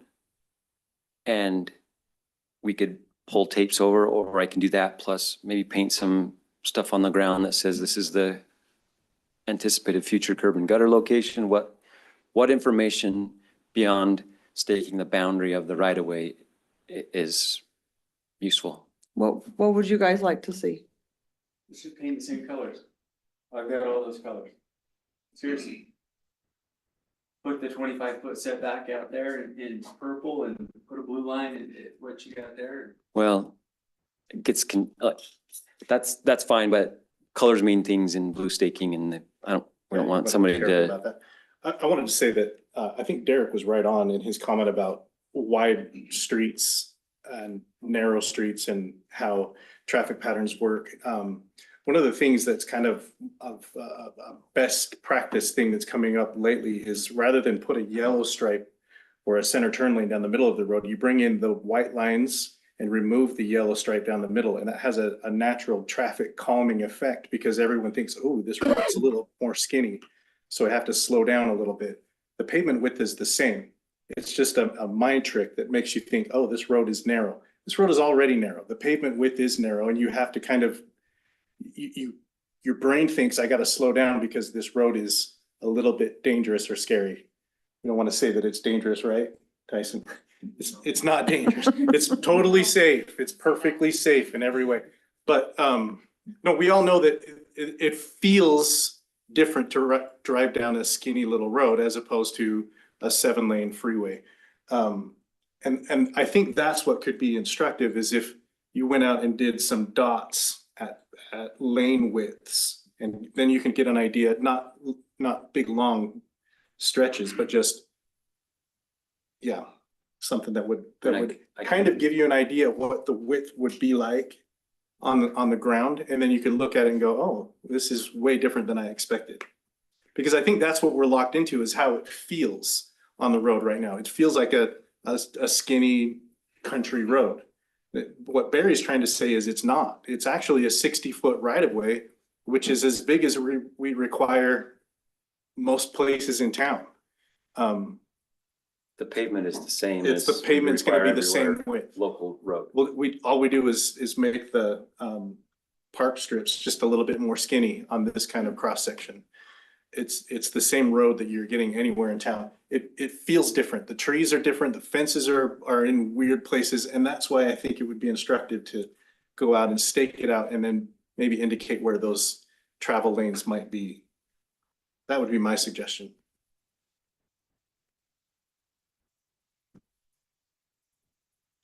Any other feedback we want to give Barry or Sean?